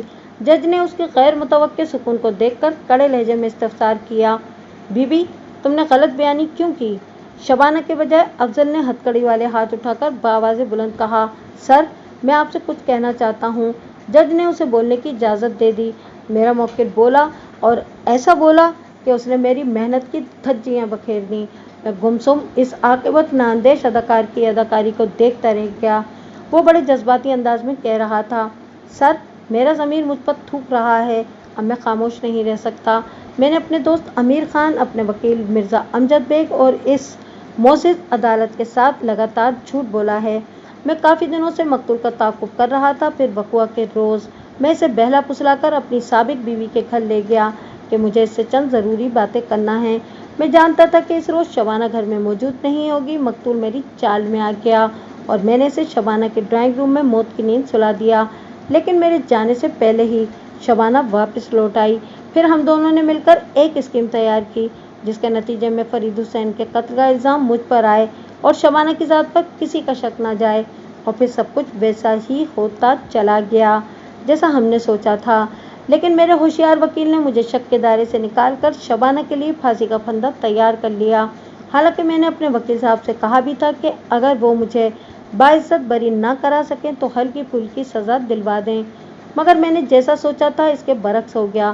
مجبوراً مجھے اپنے ضمیر کی آواز پر زبان کھولنا پڑی۔ میں خدا کو حاضر و ناظر جان کر معزز عدالت کے سامنے یہ اقرار کرتا ہوں کہ میں ملزم نہیں بلکہ مجرم ہوں۔ میں نے فرید حسین کو موت کے گھاٹ اتارا ہے۔ امید کرتا ہوں کہ میرے اس اقبالی بیان کی روشنی میں عدالت مجھے کم سے کم سزا سنائے گی۔ جج نے میری طرف دیکھتے ہوئے پوچھا، بیگ صاحب آپ کیا کہتے ہیں؟ میرے موکل نے مجھے کچھ کہنے کے لیے چھوڑا ہی نہیں تھا۔ میں نے یہی کہا کہ اس نے مجھے چھوڑنے کے لیے رکھا ہی کہاں ہے۔ میں نے تلخ لہجے میں کہا، میں نے اپنی پیشہ ورانہ ذمہ داری بطریق احسن نبھائی ہے، آگے جو اس کا نصیب۔ میرے موکل کے ایک بار جرم کے بعد ظاہر ہے میرا اس کیس سے کوئی تعلق نہیں رہا، میں اسے کڑوا گھونٹ سمجھ کر حلق سے اتار لوں گا۔ جج اسبات میں گردن ہلا کر رہ گیا۔ بظاہر یہ کہانی یہیں پر ختم ہو جاتی ہے۔ افضل نے میرے ساتھ جو فنکاری کی تھی اسے فراموش کرنے میں مجھے کچھ وقت تو لگا، بہرحال میں اس انوکھے کردار کو بھولنے میں کامیاب ہو گیا۔ لگ بھگ 6 سال کے بعد شبانہ اور افضل مجھ سے ملنے میرے دفتر آئے اور ایک کارڈ میری طرف بڑھاتے ہوئے سنسنی خیز لہجے میں کہا، اگلی جمعرات کو ہماری بیٹی فرزانہ کی شادی ہے، آپ ضرور تشریف لائیے گا، ہمیں خوشی ہوگی۔ تو کیا میں یہ سمجھوں کہ میں نے شبانہ کی طرف دیکھتے ہوئے کہا، فرید حسین کی بیوہ نے اپنے سابق شوہر افضل سے شادی کر کے ایک نئی زندگی کا آغاز کر دیا ہے؟ شاید میں کچھ غلط کہہ گیا ہوں۔ آپ بالکل ٹھیک سمجھے ہیں بیگ صاحب، افضل جلدی سے بولا۔ نہیں، میں نے نفی میں گردن ہلاتے ہوئے کہا، مجھے میڈم شبانہ کے لیے فرید حسین کی بیوہ نہیں بلکہ فرید حسین کی قاتلہ کے الفاظ استعمال کرنا چاہیے تھے، ہے نا؟ میرے پاس اس کے سوا اور کوئی چارہ کار نہیں بچا تھا بیگ صاحب، وہ جذبات سے عاری لہجے میں بولی۔ میں نے اس کی خاطر افضل کی زندگی خراب کی اور اس کی منکوحہ بن گئی، اور وہ بد فطرت میری معصوم بچی کو اپنی ہوس کا نشانہ بنانے کی منصوبہ بندی کرنے لگا۔ اس کے بعد بھی شبانہ پتہ نہیں کیا کیا بولتی رہی۔ میں بڑے انہماک سے اسے سن تو رہا تھا، لیکن ان لمحات میں میرے ذہن میں صرف یہ جملہ گردش کر رہا تھا، شبانہ نے میرے مقابلے میں کہیں بڑا کڑوا گھونٹ حلق سے اتارا تھا۔